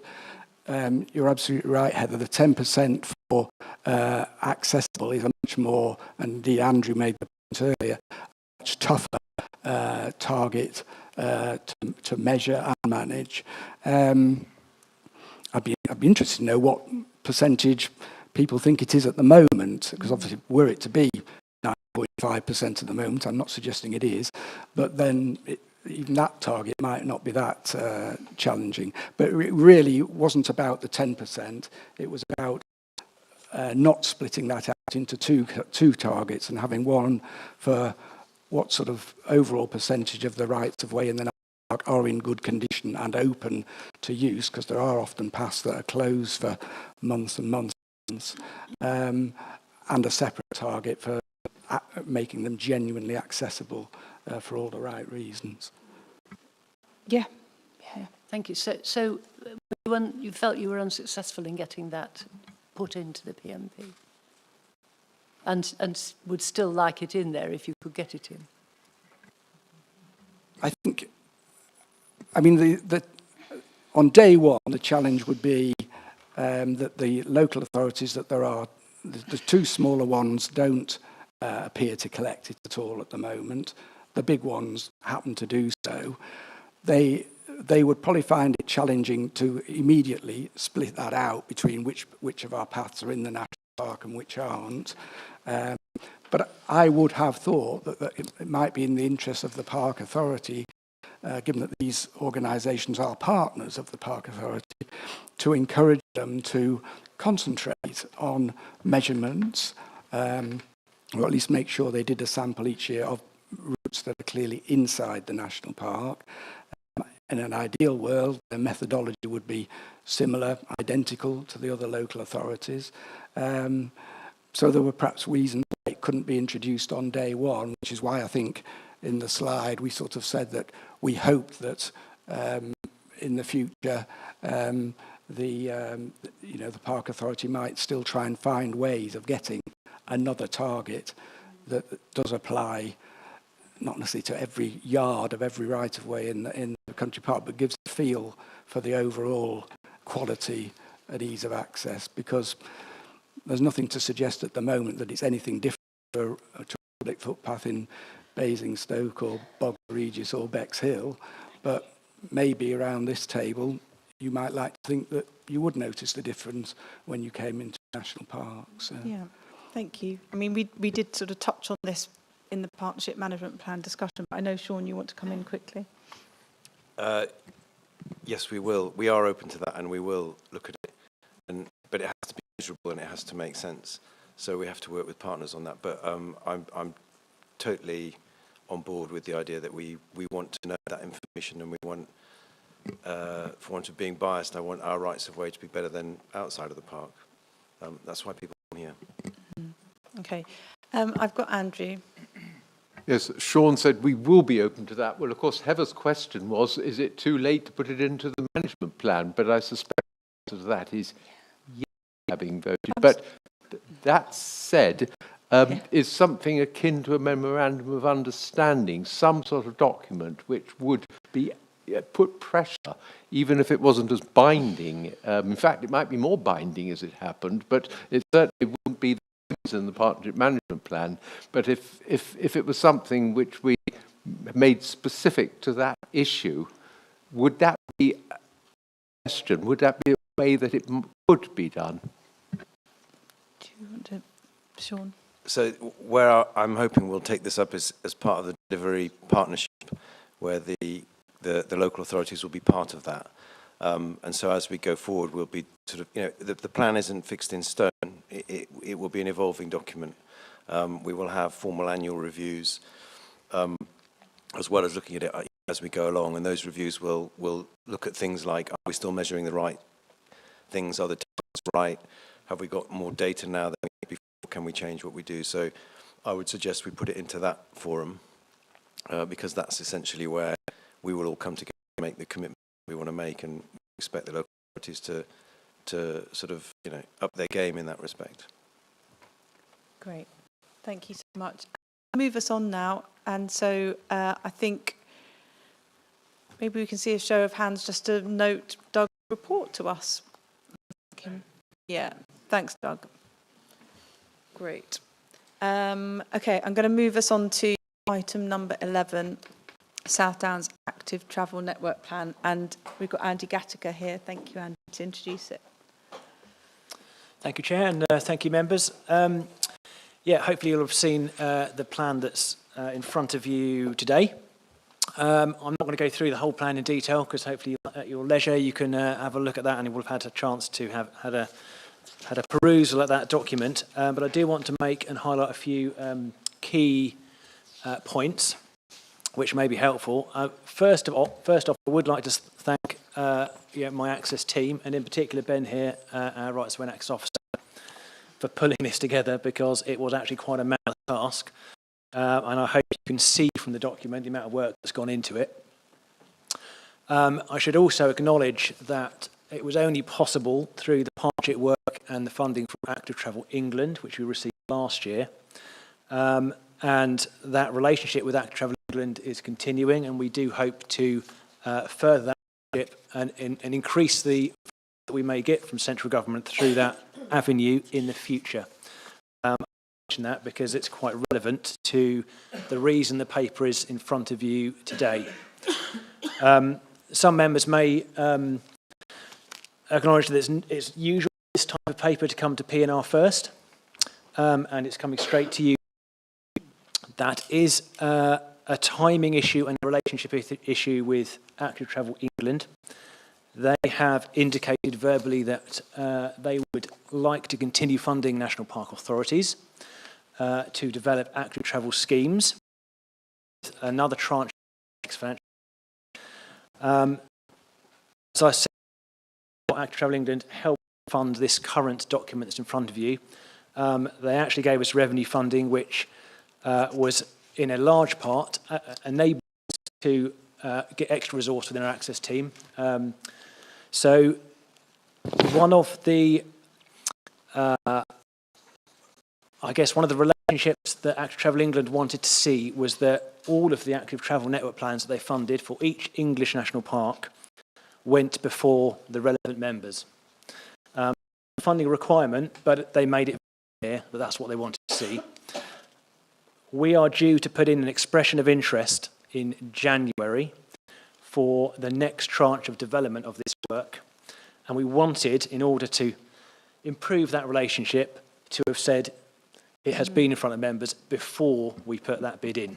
So that's just to clarify why you've got the paper in front of you today. The other thing tonight is two very, very key principles in our collation and delivery of this plan. One is that it's not designed to duplicate other work. And what I mean by that is the enormous amount of work that is done by all our partners across the South, including some of the districts and some more led active travel work. Recognising that a lot of consultation and a lot of effort has gone into producing those existing plans. So most, in fact, all our highway authorities have local cycling, walking infrastructure plans or similar. And in some cases, they're broken down into smaller geographical areas. And a lot of work's gone into developing those. So in the spirit of our partnership working, we've acknowledged that and taken those on board. And what we've tried to do is just fill in the gaps rather than reinventing the wheel. We don't want to spend time going over the same old thing again. And hopefully that comes across in the document in front of you. The other thing I wanted to stress was that there's really two parts here. Part one, and the document's been split into two parts intentionally. Part one is really the policy background and how we are intending to prioritise our projects. Part two is the sort of the network itself, the actual pipeline of projects, if you like. We've intentionally designed that part two, that pipeline of projects, to be flexible, to be live, to change throughout the period of the network plan, because we need to be nimble. We need to take opportunities as they arrive in terms of both the funding environment, but also in terms of development, in terms of what partners are doing, and in terms of regional and national strategy. So that's the reason we split it into two. One being prioritising projects that come forward in that pipeline, and then part two is what does the pipeline look like? And I stress that that pipeline may evolve, it may change subtly over the years. The backbone of it, I'm sure, will be the same. It's not going to be radical, but there's always minor tweaks, changes in priority perhaps between projects that are on our pipeline list.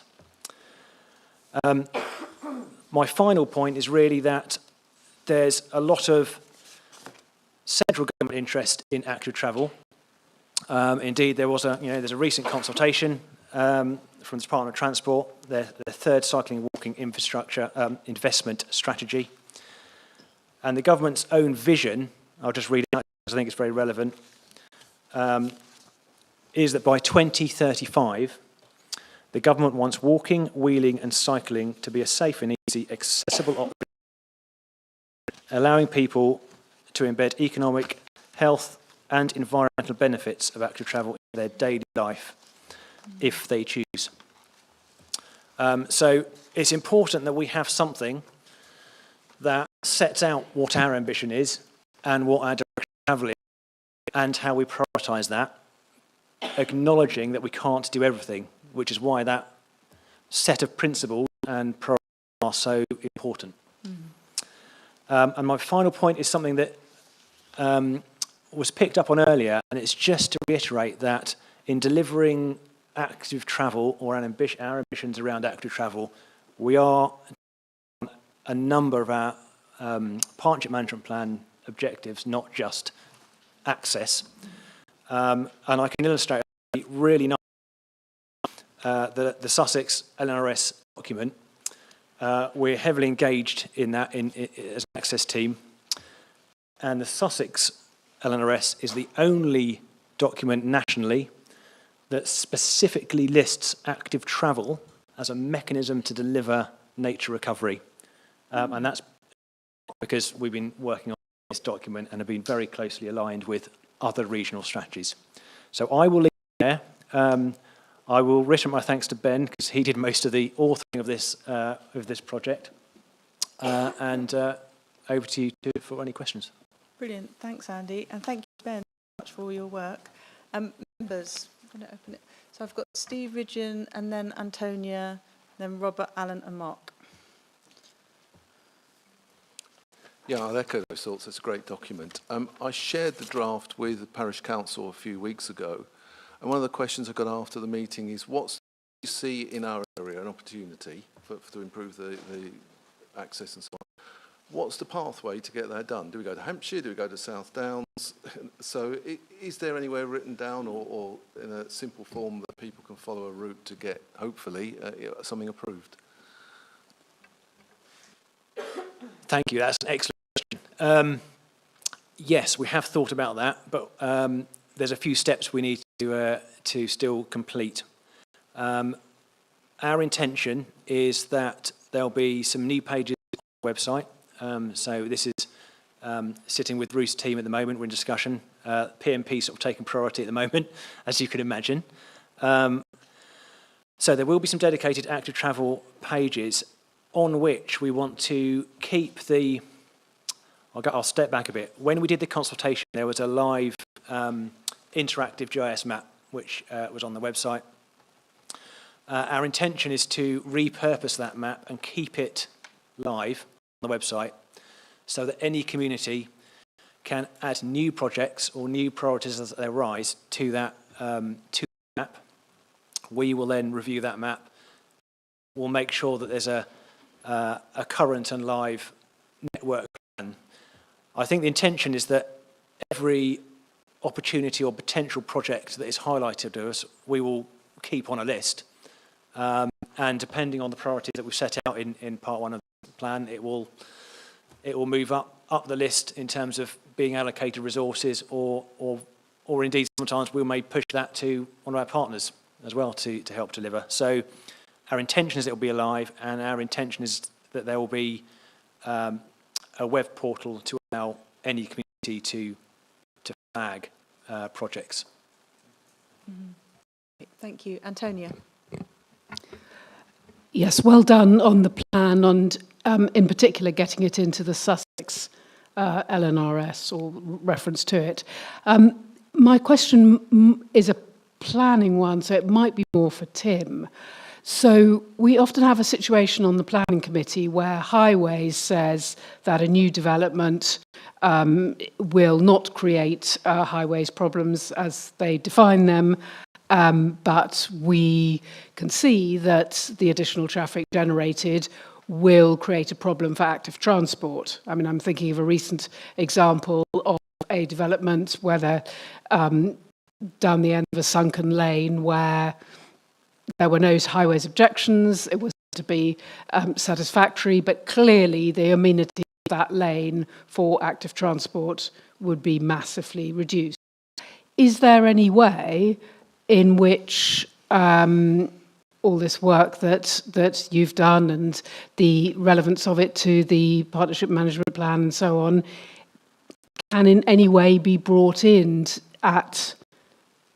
to the planning committee when we're making these kinds of decisions? Is there any way we can look beyond the highways, capacity and safety assessments of the impact of proposed development, and look at some of these active travel considerations as well?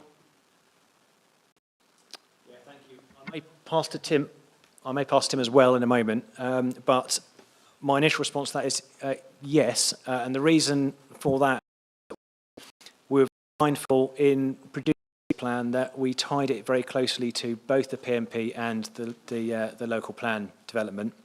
So this active travel network plan generally is referenced in both the PMP and referenced in the current iteration of the local plan. So there are hooks there, and I'm assuming, and I look to Tim, that it can then be used as a material consideration. Great, thank you. So is Tim. Planner, I don't need to add any more. Okay, I've got Robert. Yeah, thanks, Vanessa. Thanks, Andy. I think it's a really high-quality report. So very well done to you and Ben on putting it together. Active travel's got two components, one of which is clearly utility, one of which is leisure. The bulk of our public right-of-way network in the national park is clearly for leisure, not utility. In light of that, I'm looking at paragraph 7.4, which has confusing numbers. It says 312, it also says page 24 of 46, and on my computer it's page, I think, take your pick. Anyway, 7.4 is it talks about, it says 312 to the bottom, thanks Andrew. It does say, the peer review, and the bit I'm really interested in, I'd like some feedback on, is the striking 49% flagged dangerous byways that deter walkers and riders. This issue of when people are going out for leisure and the conflict between different users, about whether we should make that a higher priority. That's a staggering number. Half the people who responded said that they were really worried about conflict with other users. And given that response, should we put that as one of our highest priorities about our right network and reduce that potential conflict between different user groups, given that this is a leisure network? Thank you. Thanks, Robert. Andy. Yeah, thanks for Yeah, it is a high percentage. I think you also need to look at the numbers behind that. So it might be that we need to put some clarification there actually. But you're right, conflict issue, probably linked with management of the rights of way network as a whole, and that is something I think that certainly pick up with our higher authority partners, and we would pick up perhaps through the LAF as well. In terms of projects that come forward that are addressing multiple issues, actually be prioritised anyway because they're hitting a number of those issues and hopefully trying to address those issues. So it's a valid point. Thank you for raising it. And in terms of our prioritisation, I think as we've currently got it in this document, if there are multiple issues that one project would address, I think it would go up the priority list. Hopefully that answers the question. Did you want to come back, Robert? It does. I'll give you a very specific example. There's a very high quality cycle path that goes out of Petersfield heading to the QEC, Queen Elizabeth Country Park. That cycle path was put in 7 or 8 years ago. It's a very high quality asset for getting people out of Petersfield into one of our biggest national parks in the South West National Park. There's a planning development going on across that path, which is going to prioritise the cars that go across it, rather than the active travel users using it. That is going to lead to significant conflict. And I'm just interested in how we can see that coming, how we, as part of our policies, try and reduce that conflict with cars going across a heavily used walking and cycle. It's part of the Serpent's Trail going from Liphook down to, the Shipwright Way. It's on the long distance trail. So it's clearly got some real status, and our planning prioritises the access of cars to the new estate over the users of that path. That's exactly the kind of conflict that I would have hoped we would have been able to resolve differently the way we've been able to resolve it. Andy, do you want to come? Thank you.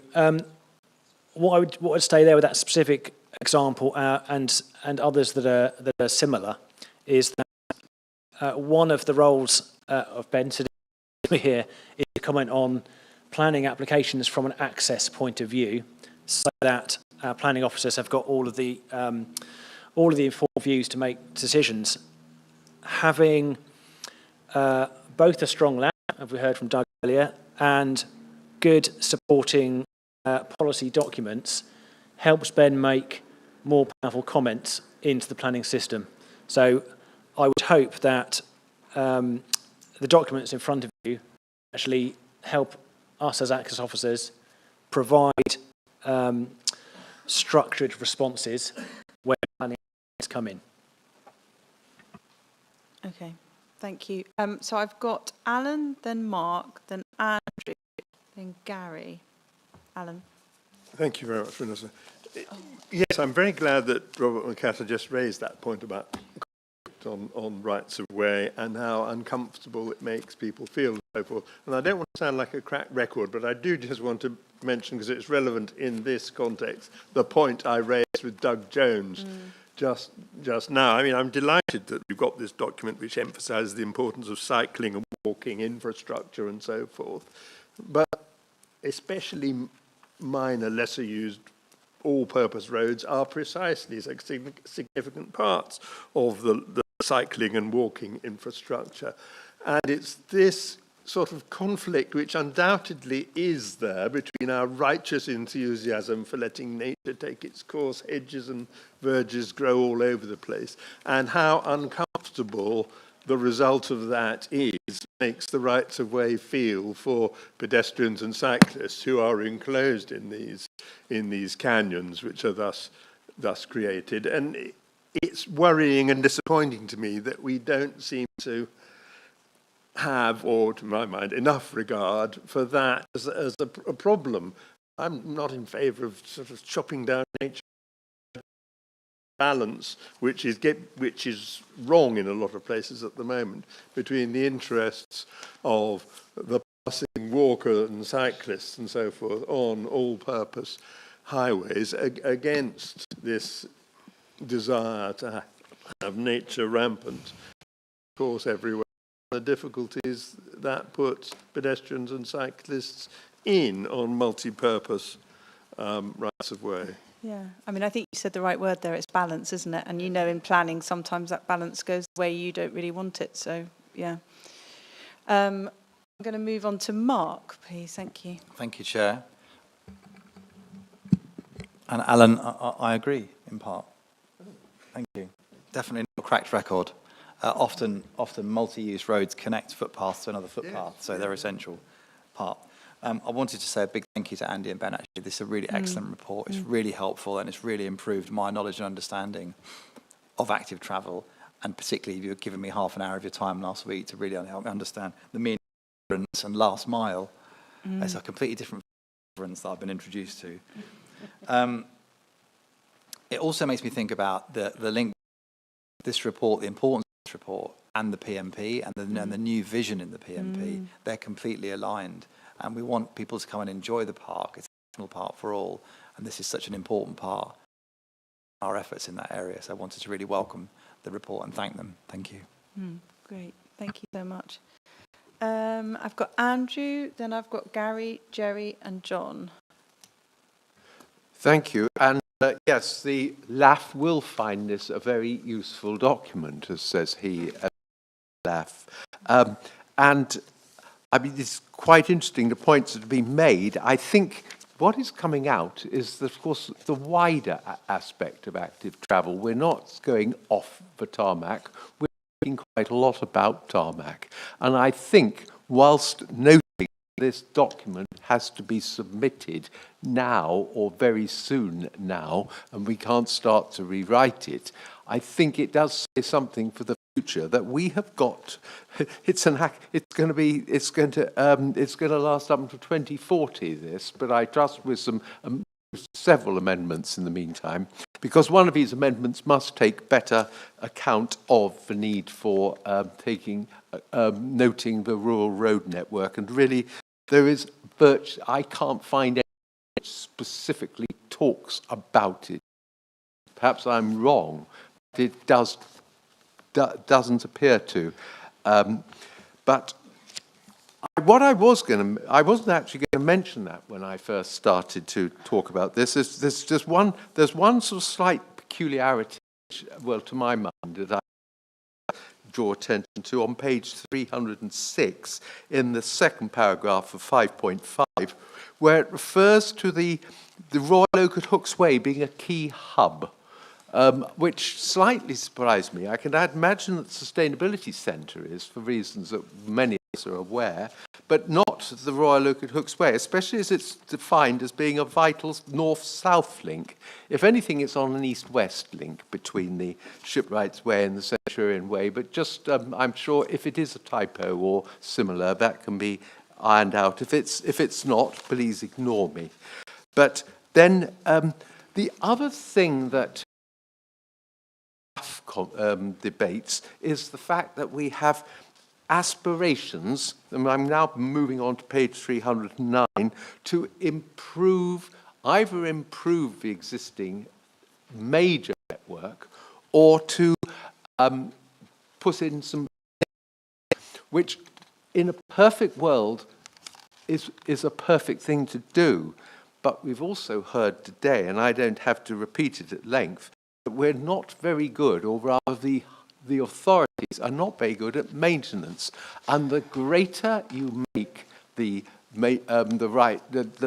more you expand the rights of way network, the more maintenance you're confronted with. And I think we might start to cause a rod for our own back if we're not careful. I think we therefore have to balance it. And the last debates we've had will really have highlighted this. But I would like to draw attention to the fact that it's maintenance, maintenance, maintenance. If people are going to use the rights of way, be it cutting hedges, be it possibly trying to get the Highways Authority to put a blanket 50-mile-an-hour or less speed limit on all rural roads in the South Downs National Park. That sort of aspiration, which will make a number of roads more accessible and more attractive for people to use. Thanks. Thanks, Andrew. Thank you. I'll be very brief, and I can come back on a couple of those points. One, I entirely agree with you. The road network is vitally important, and so those surfaced rural lanes. Quiet lanes is mentioned in the document as a key part of the network. The other thing I wanted to just raise is that Active Travel England, in co-creation with all 10 English National Park authorities, is due to publish new rural design guidelines for active travel routes. It was supposed to be last month, and then it was December. I think now it's going to be January, but it's imminent. The reason I raise that is because it's very much like A, rural roads, B, how to deal with encroaching vegetation and hedges in the rural landscape. And in actual fact, in some instances, encourages hedges to grow further to reduce sight lines to slow traffic down. But there's a mix of options, so it's not saying you should do that everywhere. It's that word balance again, and looking at every site individually. I think that was the key points. Yeah. Thanks, Andy. Members that have got printed out packs for today's meeting will know how thick this meeting is. So I'm just going to, a little reminder, just keep questions concise, please. Thank you. I've got Gary. Thanks. Thank you, Madam Chairman. With that, I will take a very short question. Oh, could you bring your microphone a little closer, Gary, because I can't hear you. Thank you. It's been moved around a bit. That's good, yeah. Right, it's aim 5, and I totally support what you're doing to access for all. I've never heard of this Miles Without Styles, so I've just been having a little look. And it does look, we've got 7 down that you can do guided walks. And the only guided walk that I can see that you can use wheelchairs and stuff like that is what we actually own at Seven Sisters. So, though I think that's aspirational, I mean, I would 100% support this, but, you know, we have styles because it stops one field mixing up with other person's sheep, and that's why styles are put in there. So how much of your aim 5 is aspirational, or likely you think of access for all, and I mean properly for all, in terms of our wheelchair users? Thank you, Chairman. Thanks, Gary. And So I'm trying to find the exact point on the document because I have a different printed version to you. what is it? What's the number? 5 point what did you say? 2.7.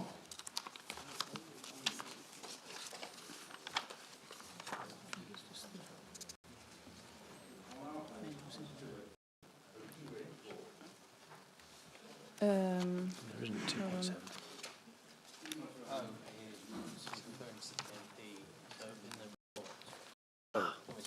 Yeah, go on.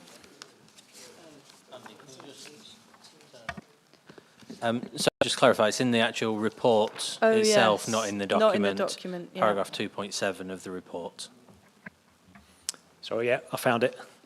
So yeah, 2.7 is referred to the aim as it's currently now just been approved in the PMP.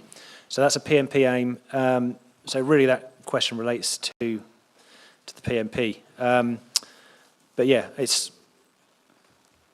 we will aim to be as accessible as we can in all of our projects. I think that's the simplest way I can put it, on a project by project basis. Yep, Gary. Very quick. I think the reason why we've got so much success down in South, Seven Sisters, because we actually own it. So, the path in that we want. So everybody who parks up can get across the road, with their life in their hands, of course, and then enjoy the Cookmere, close to your part of the world. Yeah. And I was just thinking that, we can't really force landowners to do what we've done down in at the Seven Sisters. But we've done good things like Oh, we have. and the Egrets Way is going to be good. And I think there's a kind of, because the Miles Without Stars thing, I don't really want to get into this, but, you know, there isn't a standardised metric yet for Miles Without Stars, is that right? which is maddening. But hopefully that you with your colleagues and across the country are really trying to get on top of this. And there's some amazing people working in this space, and I meet with several of them regularly, and it's really inspiring. And I think there's a real ambition across the country to deliver some really fantastic paths. So it's just the beginning. But thank you. I'm going to go to Jerry and then John. Thank you, Chair. Yeah, tremendous report, really good read, so thank you for that. 3 quick examples of where I think there is an enormous amount of untapped, or at least local potential, local volunteer potential to actually do stuff that would help this, that we are not that good, or we don't seem to be that good at tapping into. The Monarch's Way is one of the long-distance paths across our patch, Twyford all the way down to Shoreham. Each section of the Monarch's Way, and it's split into about sort of 5-6 mile sections, as you may well know by the Monarch's Way Association, has its own steward who ensures that the rights of way along it are clear and are kept open, and they engage with the county councils to the least limit possible, because they find they get things done much easier by just getting on with it. Similarly, the landowner, two instances that you cite in the report, the landowner at Buworth, at the Bridge Junction at Buworth, the South Downs Way there has to run along a public road. There have been 3 KSI accidents there in the past month. So we're trying to get people off the road onto a permissive path. He's been promoting that for over a year now, but just can't get things done because the systems involved, council and indeed ourselves, are so sclerotic on this. The last mile of the South Downs Way through Winchester, at least for pedestrians, WINAC have been promoting that for years now. It just needs some signs put up. Let them do it themselves. Okay, we need some minimal engagement with the Highways Authority there, but just for a pedestrian route, it's not very quickly. Because if we don't, people see reports like this and see our fine aspirations, and then they see nothing happening on the ground for a long period of time. And that's when people get frustrated. And it's a great shame because, as I say, there's a vast pool of volunteer potential out there that we could tap into. Thank you. Thank you, Jerry. Thank you. Do you want to come back at that? We're on it, so hopefully we'll see some action on the ground very, very shortly. Great. Thanks, Andy. John. Thanks, Chair. I just wanted to sort of speak up for horse riders. And in fact, there's 2 sort of perhaps easy. There are quite a lot of bridle that cross roads, but they don't cross straight across, and they've got kinks of getting horses going along A roads and B roads. I was thinking perhaps we should think about prioritising those, or facilitating the correction of that, just dangerous crossings. So it's that. And the other thing I thought about, you've mentioned here all the big roads and accessible crossing points and all the rest of it, but there is a lot of other quite busy A roads and B roads where we could do quite a lot to make the crossing much easier for walkers, whether on the South Downs or any of our public rights of way. So it's just sort of a shout out for them. And then the other point I wanted to make was to make reference to the Appendix 3, the Local Access Forum. And I had to smile when I read about quiet roads, because, I mean, if they're anywhere around near where I am, everybody's effing and blinding because they've lost or a cyclist has flown over handlebars because the roads are so potted. If we're going to have quiet roads, then obviously the highways have got to be fully engaged in actually maintaining them to make them fit for purpose, which most of them are not. And the final point I wanted to make, and again in that Local Access Forum report, was the unifying of, or making it more coherent for the signage. But what I hope isn't going to happen is that that becomes homogenised, because there are a lot of designs and colours of signage across the park that are very local and very parochial. So you have black signs, green signs, black signs, white signs, and they're very individual to those particular localities. And I would hate to lose that distinctive character of those areas. Thanks, John. Thank you. If there's no one else, I just... Oh, Lara, no, it's fine. God, sorry. And then... It's only because I wanted to speak. That was all, Lara. Thank you very much for the report. It was fantastic and an amazing resource, particularly for new members. It was kind of like a bit of an induction in a report, so thank you. My question was just more about the monitoring and evaluation of the report. So in particular, target 5.1c, about increasing active travel to and within the national park. How do you accurately measure and monitor something like that for year-on-year improvements, and how easy is it to do it? Yeah, great. I can give you quite a concise answer to that. It's not actually that easy, but we have just let a contract with Place Informatics for a 3-year contract for mobile phone telemetry analysis, and that will help us to monitor that, because it can also give us data on modes of transport as well as where people have come from and going to and from.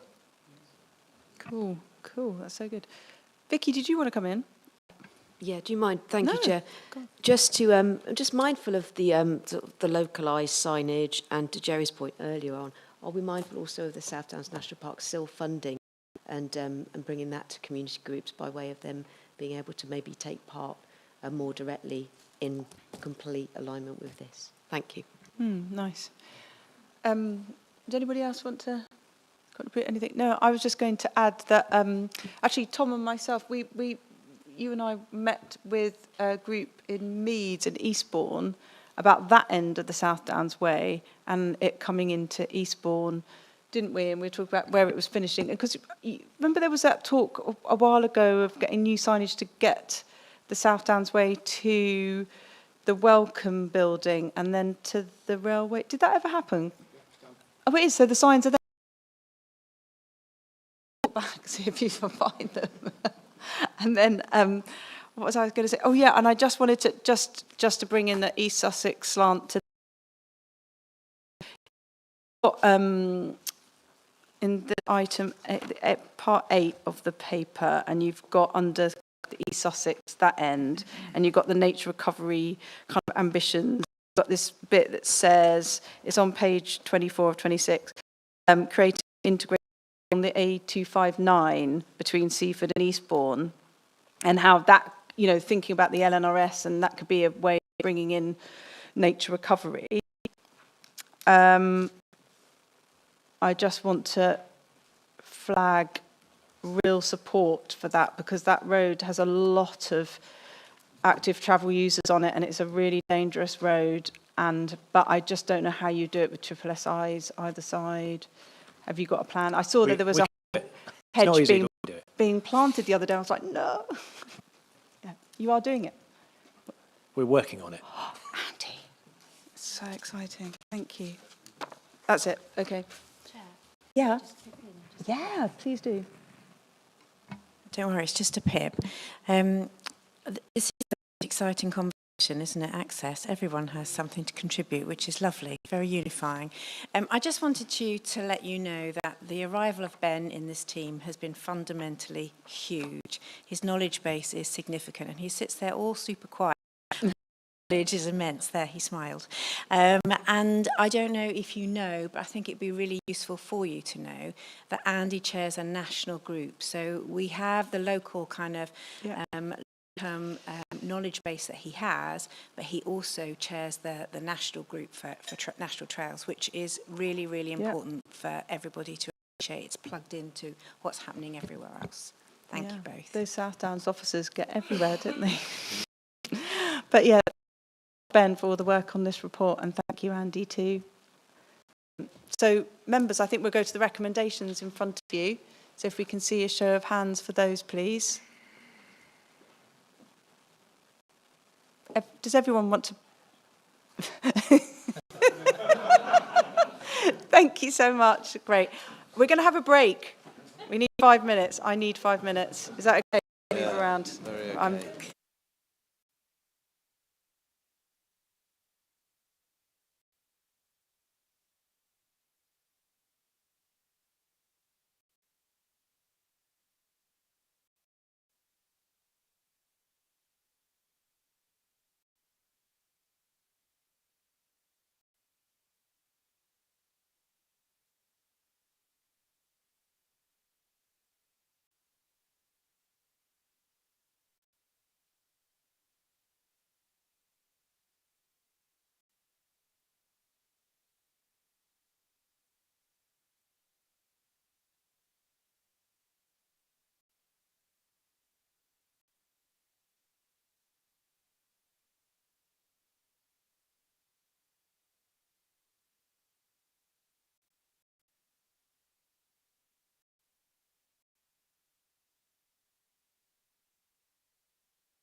Members, can I encourage you to take your seats? Thank you.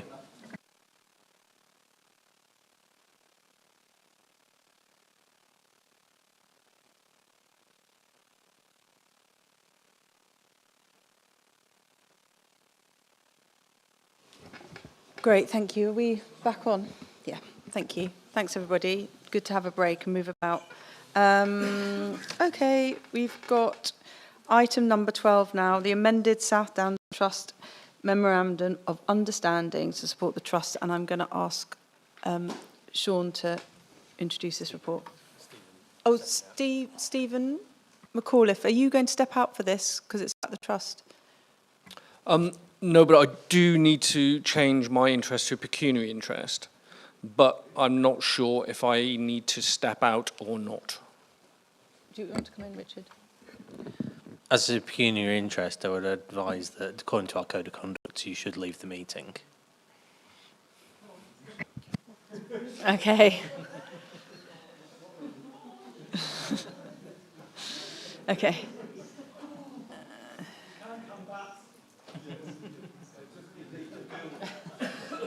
Okay. Thank you so much. Thank you. Okay, I'm going to pass over to Sean to introduce this report. Okay, I'll be very quick. You've got the report. We are looking to amend the MOU to allow for the creation within the trust of a trading company. The model that we're putting forward ensures full cost recovery, so the authority is not subsidising commercial activity. The important thing to know is that the income that would be generated through this would be unrestricted. So importantly, has the potential to address what we were looking at this morning in terms of the MTFS. Certainly the outer years, as we hope this endeavour will succeed and grow. The amended MOU enables increased secondments to the trust. So will help us to a certain degree to cost recover some of our own internal sort of core costs. It's not about commercialisation for its own sake, but about strengthening our ability to deliver nature recovery and the PMP as well. I've been very keen that we, where there is a potential conflict of interest, we maintain and put in place walls that separate those. And I think, although we have a general power of competence coming our way, we still felt that this would be better in the trust to enable that to happen. So I will stop there. I will put the report to you, and if you have any questions, I will try and answer them, but also James is here who can answer them probably in more detail. Okay, thank you. Does anyone have anything they'd like to ask on this? Daniel? Thank you, Chair. Yes, a couple of some extent related questions. The first of them is that given that the intention of creating the trading company is in part to take advantage of certain benefits, like reduced procurement requirements, as compared with if all this activity was happening within the main organisation, is there any risk from the fact that the MOU in 12.1 says the parties acknowledge the shared intention of creating this trade co? Does that, the fact there's a shared intention rather than the trust itself creating the subsidiary, is there any risk that somebody could come along later and say, actually, you're not really freed up from those reduced procurement requirements because it was the SDNPA itself that created this subsidiary in part as a shared activity? So I mean, I'm not expecting you to answer that question, but at the moment, but it'd be good to be absolutely certain that there is no risk from this slightly complicated arrangement. And the second one is to some extent related. It's in relation to the cost recovery. The fact that cost recovery appears to be going in two steps. So the authority will be charging, effectively, the TradeCo will be paying the authority via the trust. Given that the TradeCo's activities presumably will be standard rated for VAT, and therefore it will be fully able to recover its VAT, but the trust presumably is not VAT registered, and therefore anything that goes will this two-stage process cause unnecessary VAT leakage? Whereas if you had one step straight from the authority to the trade co, which would be able to recover its VAT, you would not be losing VAT. Does that make sense? Thank you, Daniel. It does. I mean, there's lots of complexities to this because you're dealing with 3 different entities in effect. I mean, we've taken considerable legal advice in terms of your first point, and that looked at things like state aid in its new form. I can't catch on with the rebrand, I'm afraid, so I can't recall what that's specifically named as now, but alongside the procurement point you make. And so, no risk, there's always some risk, isn't there? But I think certainly the legal advice we've had is that it's not a risk that would prevent us from doing this, and that we're on very safe ground in terms of arguments. That would be my point to your first question. The second one, I think, you know, my view is we're a family of organisations, and there may be activities we want to pursue in the future, and we might want to think how we pursue those in terms of getting the best return for the park on any investment. And so we should always be thinking, and there may be situations in the future where actually a company within the authority would benefit the park better. I think in this instance, what we will be doing is, yes, the trade co will need to be VAT registered, and there might be some, I've not heard the term VAT leakage before, but there may be some VAT leakage. But there are other benefits in the sense that obviously any profit can be gift aided, which the authority can't do. Now, the secondary opportunity in terms of using some of that funding to mitigate the MTFS, I must say, is all at the trustee's discretion. You know, that's not a decision that can be made here. It needs to be taken by the independent body. But, you know, obviously, as partners, we work together on delivering the P&P, and that's one of the challenges that presents itself. So I think that that would be considered very favourably. Richard, do you want to come in here as well? And then I'll go back to I was just going to mention, if I may, on your first question about the risk there, the shared intention to set up the trading company. I think the authority's intention in setting up the trading company is to support the trust in the delivery of its objectives, essentially. The trading company itself will be wholly owned by the trust, and the advice we received essentially makes it very clear that the trust is owning it, not the authority, whilst we support them in setting it up and enabling them to run it through, for example, the secondment of staff. That wouldn't mean that they were subject to essentially public procurement rules. Mm. Do you want to come back, Daniel? Yeah, I mean, on the first point, it was just very. I mean, if the shared intention seems to be potentially unnecessary, it creates an issue, because why does there need even to be a shared intention? Why could the authority not just permit the trust to set up a subsidiary, in which case you wouldn't have that link? But maybe I'm overcomplicating things. Just on the VAT issue, I'm slightly concerned. What I mean by VAT leakage is it will be unrecoverable VAT unnecessarily, whereas because if the trading company is VAT registered, which it presumably would be because its activity would be services, therefore standard rated. If it were directly paying, if it were being directly invoiced by the authority and directly paying the authority, it would be fully able to recover the VAT. But by doing it in 2 stages via the trust, that VAT recovery is going to be lost. So if perhaps it could be looked into to make sure that whatever solution is finally found should avoid unnecessarily losing a VAT recoverability that can be avoided. Mm-hmm. I was just going to say, we'll double check that, Daniel. It's my understanding that we don't lose the ability to reclaim the VAT. That's my understanding, but it's a question well raised, and I will double check because we don't want to make errors on that sort of thing. No, we don't. Thank you very much. Andrew Shaxson. Thank you. I recall noting in para 2.2 on 365 the reference to the fact that the trust was formed in 2017, I recall at the time some debate about it being formed, and thereafter I remember debate about it being effectively put to sleep, and the arrangement effectively was subsumed back into the national park because it was understood, because we were not making the income we were anticipating. That was an arrangement which was able to take place.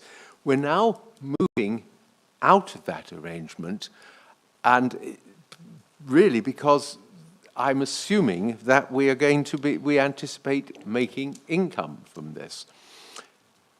I certainly haven't got the memory of what transpired then, and I'm just trying to get some clarification of where we stand on what was understood to be the right thing to do then, because knowing that we could only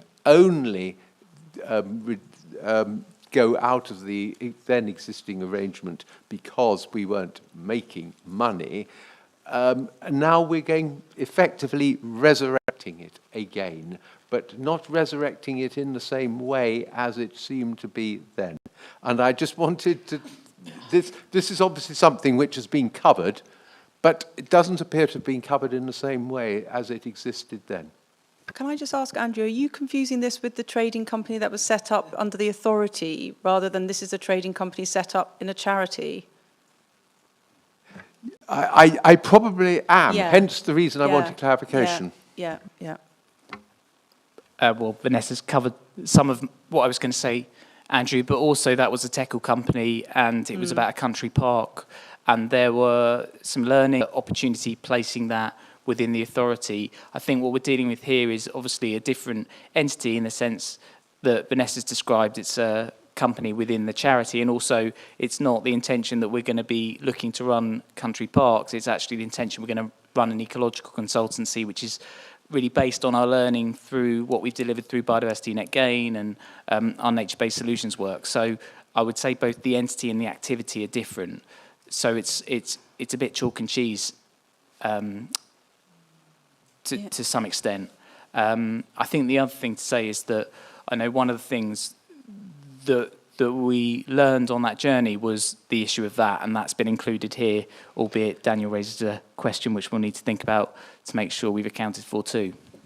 Yeah, But the other thing I would just say is there is no financial commitment to this entity from the authority. It is only about gifting kind secondment. So in that sense, there is no cash risk. There's an opportunity risk, but no cash risk.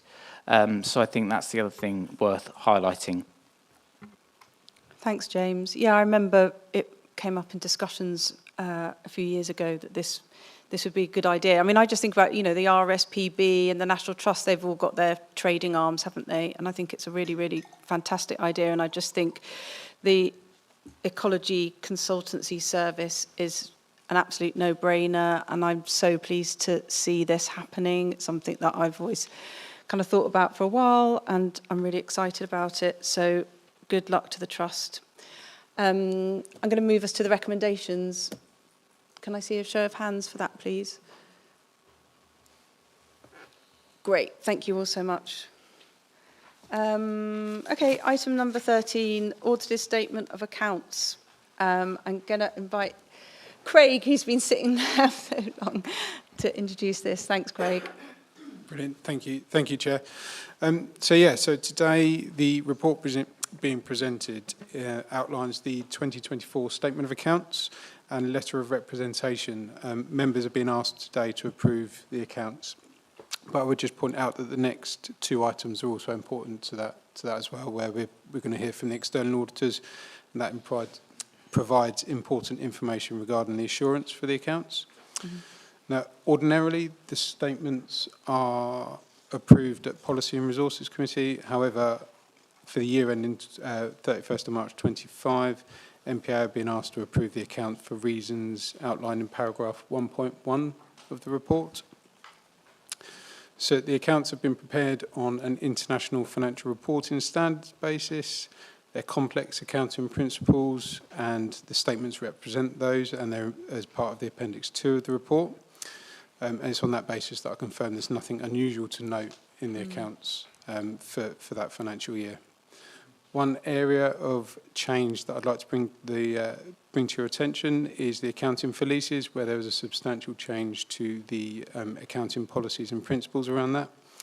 And that's where all leases now need to be held on the authority's balance sheet, whereas before it was based on whether they were operational or not, operating leases or not, sorry.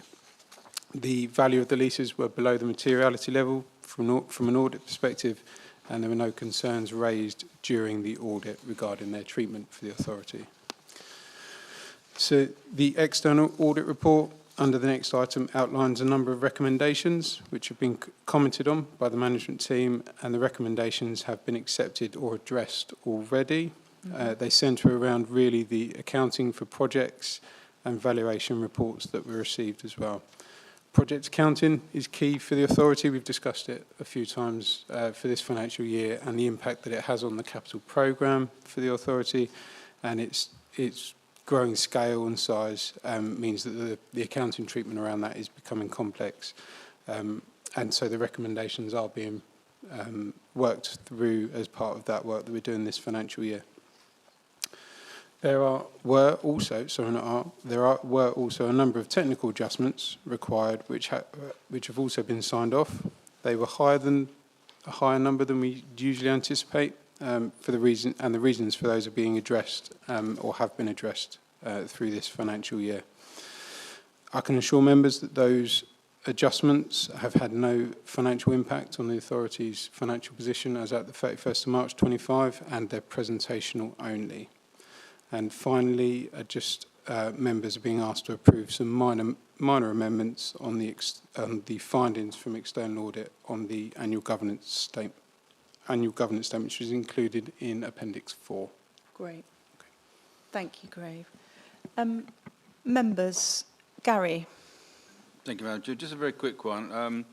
I see that we've got an underspend of £731,000. Will that go back into general reserves, or will they be going to an earmarked reserve? And well done for getting the interest that we've got so far.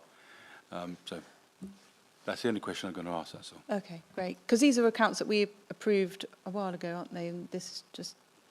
Anyway, dear Craig. Yes, so the draft accounts were approved in June, so the ones that are being audited. The 730,000, 731,000, that was an underspend, and it was put into the reserves position and is being utilised through the year as being reported through policy and resources through the financial management reports. Great, thank you. Does anyone else have anything they'd like to ask Craig? Daniel. Thank you, Chair. One of the things we're required to do here is sign off on the letter of representation, where we're giving various assurances to the auditors to allow them to sign off. Can we have a back-to-back assurance from management formally to this meeting that given that we're not sort of in day-to-day involvement with these things, that we're clearly reliant on management in order to be able to give those assurances? Can we have that assurance from management that it's okay for us to sign off on that representation letter? Yeah, thank you. Is that? Yes. Yes, from a governance perspective, yes, I think that's fine. Okay, yeah. Great. Thank you so much. Does anyone else have anything they? Okay, thank you. Okay, let's go to the recommendations then. Can I see a show of hands for those, please? Thank you all so much. Great. Thank you, Craig. And I'm going to invite Oscar Edwards, our external auditor, to come up. Thank you, Oscar. So, okay, bye. So item 14, external audit findings and opinion. And I'm going to ask Oscar to introduce this. Thank you.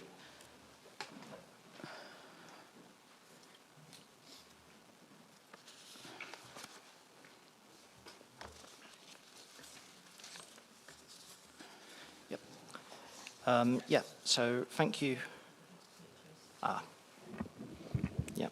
Is that okay? It's great. Thank you. Okay. Yeah, so thank you, Chair. So firstly, by way of introduction, my name is Oscar Edwards. So I'm the manager for the South Downs 24-25 audit.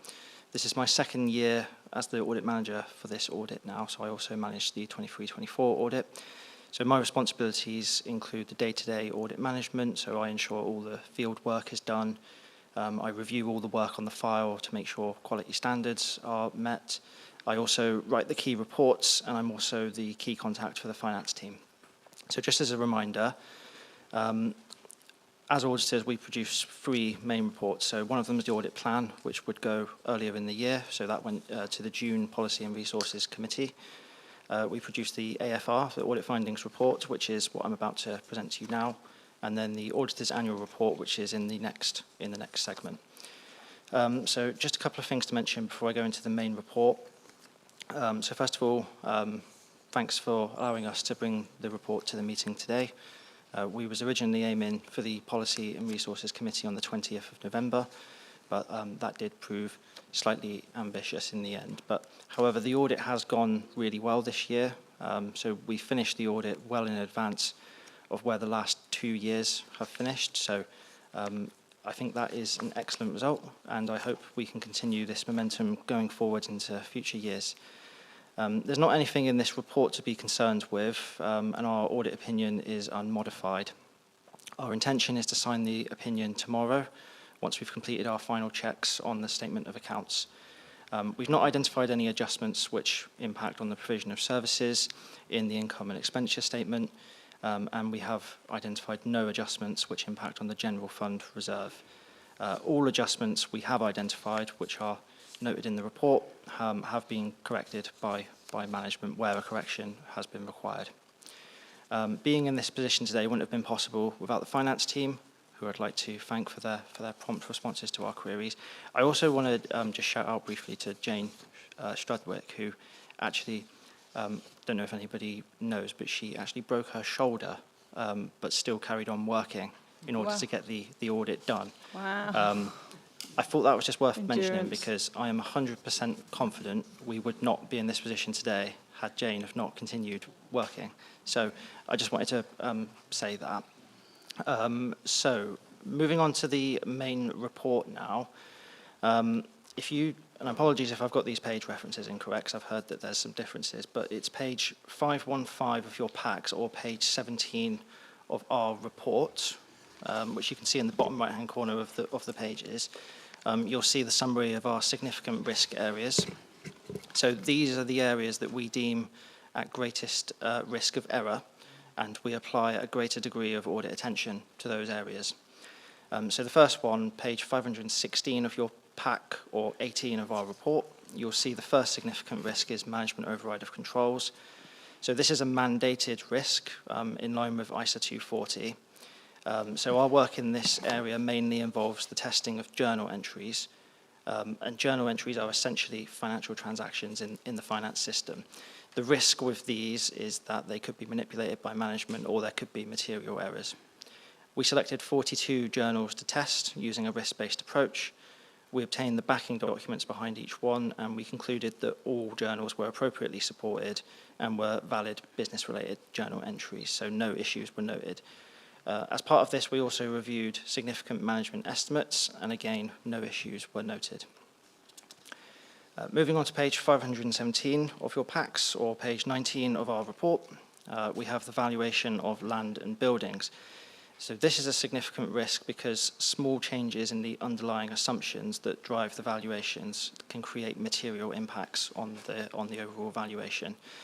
So South Downs National Park Authority value 100% of your land and buildings assets every year, and you engage an external valuer called Savills to do this work. So we selected 11 assets to test, and those 11 assets covered 72% of your assets in terms of value. Overall, no significant issues were identified. The only area really to note is we identified one unadjusted misstatement in relation to 2 car park assets. So the 2 errors are actually on the same assets, and it's worth noting that the fault was not on the part of management, it was actually 2 valuer errors. So one of them was they literally put the wrong number in their report. And then there was another error where they used the incorrect car park income, which was, the car park income in this case was a significant assumption in their calculations. So basically, one error caused an overstatement, one error caused an understatement, and they netted off of each other, and the net impact was 164k. This wasn't adjusted for on the basis that it's not material. So we agreed with management's assessment on that. It's not material, so no adjustment is required. More information on that can be found on page 552 of your packs or page 54 of our report. The next significant risk, if you turn to page 20 of our report or page 518 of your packs, the last significant risk area is the valuation of the pension assets. So again, similar to land and buildings, this is a significant risk because small changes in the underlying assumptions can have big impact on the values. So just for some information, South Downs National Park, you've got a net pension asset, but on the balance sheet it's reported as 0. So the reason why this happens is because where pensions are in a surplus position, a standard comes into play called IFRIC 14. IFRIC stands for International Financial Reporting Interpretations Committee. I had to look that one up because I didn't know what the I and the C stood for. And basically what that does is it limits the amount of surplus that can be recognised in the balance sheet. Because although you have a surplus, you can't recognise that as an asset because you're not necessarily entitled to any benefits in the future in the form of either refunds or lower contributions in the future. So as part of our work, we've reviewed all the assumptions used by the actuary against benchmarks as reported by our external expert that we use, who are PwC. No issues were noted. We reviewed the actuary's calculation of the asset ceiling, which I mentioned just a few moments ago. So that was 13.9 million for the authority, and we didn't identify any issues. The calculation was reasonable.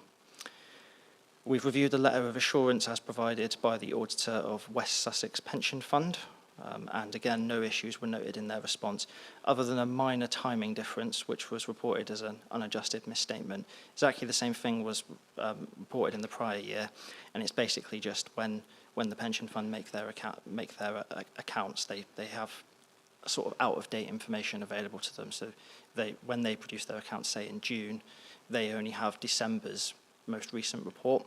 So when our teams look at it, they look at the most recent information, and there's a slight difference, but it's not material. Right. So that's unadjusted for. So overall, we're satisfied the pensions are fairly stated.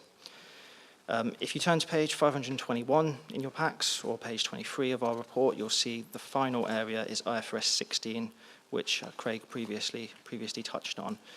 So this is an other risk, which is an area we don't consider to be a significant risk, but something which we will apply specific audit attention to. I'm not going to go into too much detail on this, but essentially in our audit plan, this was an other risk because it's a new accounting standard, and there's risks around first-time implementation, potential errors that could be made, etc. But upon receipt of the draft accounts, we identified that it's not actually material for the authority, and therefore, we haven't performed a great deal of work because it's not material. What we have done is we've confirmed management's assessment of what the figures are. We've undertaken a walkthrough of what management's process was to come to that conclusion. We've done an element of sample testing on some of the leases, but overall, no issues were noted in that regard, so we're happy with that. In terms of other areas, the only other area I'll really note is in terms of the group audit. So South Downs National Park Authority consolidate a wholly owned subsidiary called South Downs Commercial Operations Limited. So this company was actually made dormant in October 2024. But despite this, the subsidiary figures in the accounts, they were actually material at year end. So therefore, it was consolidated. Because the subsidiary doesn't have an auditor itself, we have agreed to pick up the testing for the material balances. The only material balance was the group income. So we've tested that ourselves. no issues were identified. It's also worth saying that it's highly unlikely you're going to need group accounts again in the future, because it's now dormant, there's no transactions going through it. So nothing's going to be material in the future unless something happens, but it's highly unlikely. So that work probably won't be required in the future. Yeah. So I'll take the rest of the report as read, but happy to field any questions. Thank you so much, Oscar, for talking us through that so clearly. I really understood everything you were saying, which is really amazing for me. Thank you so much. And I've learnt stuff as well. Thank you. Does anyone have anything they would like to ask Oscar at all? Nobody? I really enjoyed that. I did. I've learnt lots. It was great. I know P&R was sad that you weren't there. But listen, broken shoulders, whatever. I mean, that's amazing, right? That it's here. Yeah. I don't know how she did it. To I mean, be the honest. struggle. I certainly couldn't have done it. I mean, can you please send our best wishes and thanks? And we really appreciate that. And it's been lovely. Thank you so much. I really enjoyed that. But listen, let's go to the recommendations. Come on, we're going to move on. You've got the recommendations in front of you, members. Can I see a show of hands? Great, thank you so much. But you're back. You're back. Let's do 15. Value for money. Yep, don't get rid of me that easy. So, so value for money. So as I mentioned previously, this is one of the other outputs that we produce. So I think the best place to start in this one is the executive summary. So if you turn to page 590 of your packs, which is page 6 of the Auditor's Annual Report, VFM report, this summarises the findings. As you can see, there's no significant weaknesses in arrangements. So this is the same as in prior year, which is really good. This is a really good report, and there's nothing to be concerned about in our commentary. Just before I go any further, I think it's worth reminding you the two main outputs that we produce. So one's the opinion on the financial statements, which I previously went through, which is a binary kind of opinion on whether the accounts are true and fair. And secondly, we provide commentary on the value for money arrangement. So this isn't a binary opinion, but it's rather more commentary on what your arrangements are. So the commentary is against 3 set criteria as the Code of Practice sets out. So these are financial sustainability, governance, and improving economy efficiency and effectiveness.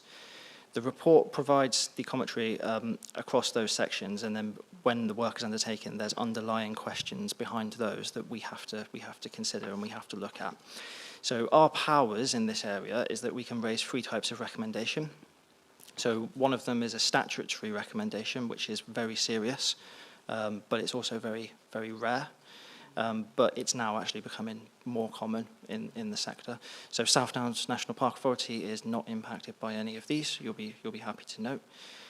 We can also raise a key recommendation. So if we find a significant weakness in arrangements in any of those areas I mentioned, we can raise a key recommendation. Again, you haven't got any of those, so that's positive. And then finally, improvement recommendations. So this is anything else we see that we think could be done slightly better, basically. So this is the least serious type of recommendation. It's worth stating again that your report is very positive and it's an improvement on the prior year. In the prior year, you had 3 improvement recommendations. Now you've got 2. So you continue to have no significant weaknesses. And I would encourage members to read page 591 of your packs or page 7 of the report, which includes a useful summary of the findings. So just briefly to say what the improvement recommendations are, just for your information. So one of them is to create and this is in relation to financial sustainability, it's to create formalised savings and efficiency programme aligned with the medium-term financial strategy to ensure sustainable recurrent savings and reduce reliance on one-off measures. So this is basically just about making sure you have a proper plan in place for ensuring that you can achieve long-term savings goals and not being overly reliant on short-term savings. The basic risk is that if you're overly reliant on shorter-term measures, then there could be a risk in the long term.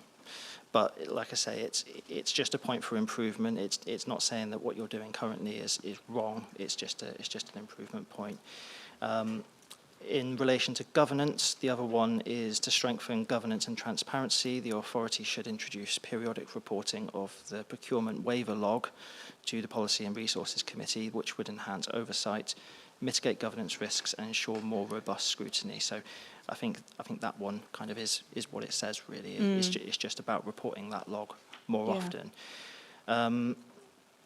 So I think the key message really is it's a good report, minimal findings. The authority remains in a strong position in terms of short-term resilience and governance, but there is potential to improve the medium-term financial sustainability through more formal savings programs.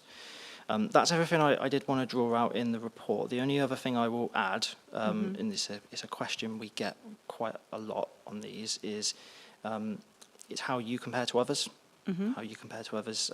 So for you, it would be scores on the doors. Yeah, in terms of national parks. So we audit several national parks. You're not that dissimilar, really. You're in the similar kind of zone to where they are. Comparisons are difficult because of different geographic locations. Something that all the national parks we audit do have in common is uncertainty over the DEFRA grant, the timing of the information. So I think, as an example, the 25-26 grant, the information actually came in late, and it wasn't as high as expected generally across the board. So I think that is probably a factor that makes these longer-term savings and efficiency plans more important, just because you can't rely necessarily on that DEFRA grant, going forward. So it kind of links into that improvement point that I raised previously. But again, I'll take the rest of the report as read. I'm happy to field any questions. The only last thing I would say is I wasn't actually involved in the detailed work on the value for money. So I'm happy to take questions, but in the interest of not telling anyone the wrong thing, I will probably prefer to take them away and give you written answers in due course, if that's okay. Yeah, that's great. Thanks, Oscar. That's brilliant. I'm so pleased that you guys do this work for us. It's really awesome. Thank you, and well done, everybody, for having great stuff. So it's all good. Sean, did you want? Vicky, did you? Thank you, Chair. Yeah, I just wanted to say really thank you. I mean, it's so reassuring, the level of diligence, and it's just presented so well. Reports like this are really crucial for members. And it really is the envy of other authorities. I can say that right now, and but I just wanted to say thank you very much. It's really helpful. Really I know. I was going to say it's really valuable work for us. We really do appreciate it. And again, your kind of explanation is really helpful. Thank you. Does anyone else want to say anything? Stephen. Thank you, Chair. Just regarding the recommendation, formalised savings and efficiencies, do we have any sort of idea of the scope of efficiencies that you would consider reasonable for the medium term? I don't, personally. I can take that one away, though, and find an answer for you, if that's okay. Thank you. Yeah, that'd be great. Does anyone else want to have anything? Sean, did you want to say something? I just want to say what Vicky said. In fact, just thank you so much for checking us so thoroughly. It's huge. It's the kind of thing that would keep me up at night if I thought there was a problem. So knowing that you've been over everything so thoroughly, but also to Craig and Vicky and everyone, in fact, for running things so well. I mean, this is an excellent report. It's 2 very small recommendations, which we can address very easily. But thank you, everyone, for that. It's hugely reassuring to me personally, I have to say, but also really a good sort of, it shows that we've got a really good foundation for what we're doing, so thank you. And thank you to your colleagues, and particularly that colleague who broke her shoulder. I hope she's going to take some time now to recover properly. Yeah, great. Thank you, Oscar. Okay, so members, the recommendation in front of you, if I can see a show of hands for that. Brilliant, thank you so much. Fantastic. Okay, we're going to move on to, and thank you, Oscar, for coming all this way. We really appreciate it. We've got item number 16 now on the agenda, review of the member code of conduct, and I'm going to ask Richard Sanderford to introduce this. Thanks, Chair.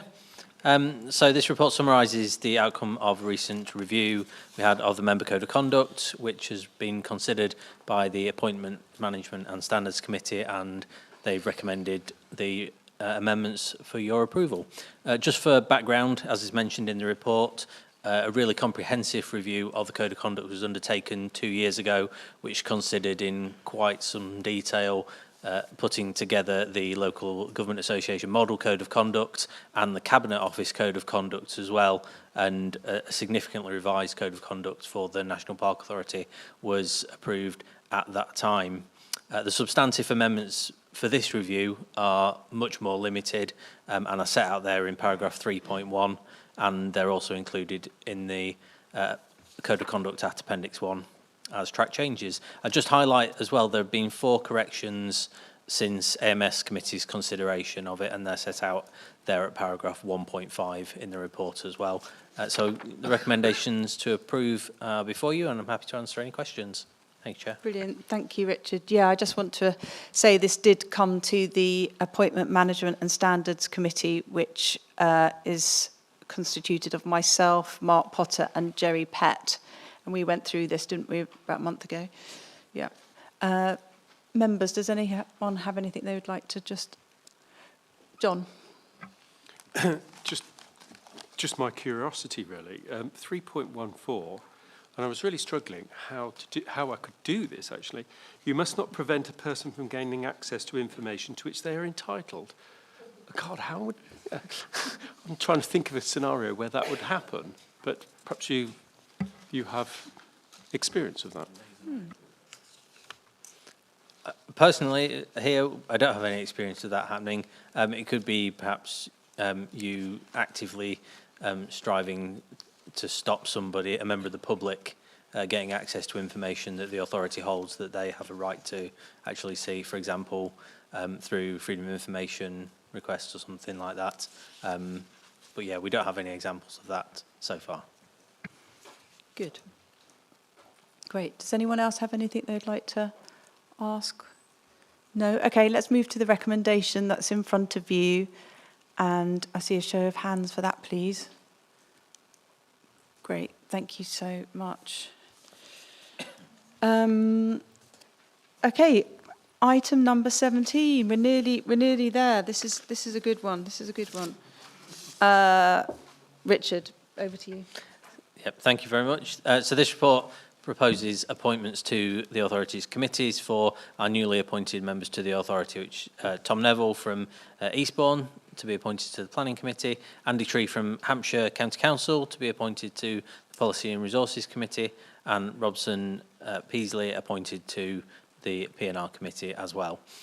You'll note that you have tabled before you an amendment to Appendix 1, the table there, and an proposed amendment to the recommendation on the screen before you. This is because Robson's appointment was only confirmed by DEFRA later last week, and Robson's appointment actually only commenced from yesterday. So thank you to DEFRA for actually getting it signed off for yesterday so that we could make the committee appointment at the meeting today. So you've got the proposed amended recommendation there before you. Happy to answer any questions. Yeah, we don't have to vote for the, for a change. You just go vote for this as it is. Yeah. Do you know what I mean? Yeah. Yeah. No, I have to say thanks to the public appointments team at DEFRA for really pulling out the stops, because I was really like, please, can you do it? And they did, and it was lovely. Yeah, it was really, really great of them. John and then Stephen. John. I just wanted to ask, obviously we've got new appointments and we've got people that have left. I don't know if you wanted to say about the service of some of those that have left. I'm just thinking of typically of Tim and his contribution. I mean, I think I did do a big thank you to Tim at the NPA in September, because we had an NPA in September. Were you there? Oh, I think I might have done it earlier, but anyway, and Tim came in for that, and it was really lovely, because he was a fantastic member, and he was deputy to me for quite a long time and was an incredible support and was amazing. And if you're listening in, Tim, we still miss you and I hope you're doing well. But sadly, he had to leave because of his health. So, but he is amazing. And yeah, and just sometimes there's churn of members and we get new people in, don't we? So it's fantastic that we've got Tom and Andy who would be here, but he was unable to get here because of a medical appointment. But yeah, look, we've got Robson and Tom who have basically brought the average age down by massive amounts. Cherish these young people, and I can't wait to hear them get stuck in, and it's so exciting. So, yeah, I think if everyone's all right, we can move to the recommendation. Or unless someone wants to... Oh, sorry, Stephen. And then Vicky. Stephen. I still think of myself as young, even if I'm not. Me too. Me too.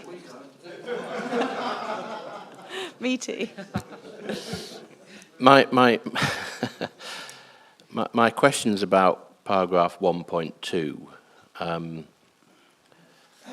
I only have rumour about one of the resignations and know nothing about the other, and knew nothing of either before this report. And I just think it might be helpful if members are told when someone has resigned from the authority. It avoids the risk of us putting our foot in it or something of that kind. Oh, do you know what, Stephen? You need to get in touch with the members' bulletin. Do you read it? Yeah. Because it was in there. Yeah. Yeah. I don't read it always. Oh. As is now apparent. Yeah. Yeah. I'll introduce you to it. And obviously, I understand there might be sensitivities around circumstances. Yeah. Thank you. Thank you so much. Vicky. Thank you, Chair. Yeah, mine is also on 1.2, and welcome, Tom, Councillor Neville. I just wanted to double check. Is it Eastbourne District or Borough Council? It's Eastbourne Borough Council, yes. Yeah, well done. Yeah. Thank you so much. Yeah, well done. Okay, members, should we go to the recommendation? Is everyone happy to see a show of hands for all our new members? Great. Thank you so much. Okay, so items 18, 19 and 20, which are minutes for information, which I think we've already checked. I've already talked about that earlier, didn't I? No. Oh, okay. Okay, just checking. Does anyone have anything they want to raise on any of those minutes? No? Okay, great. Love you, John. And we didn't want to go into part 2, and we can finish. Thank you so much. Thank you so much.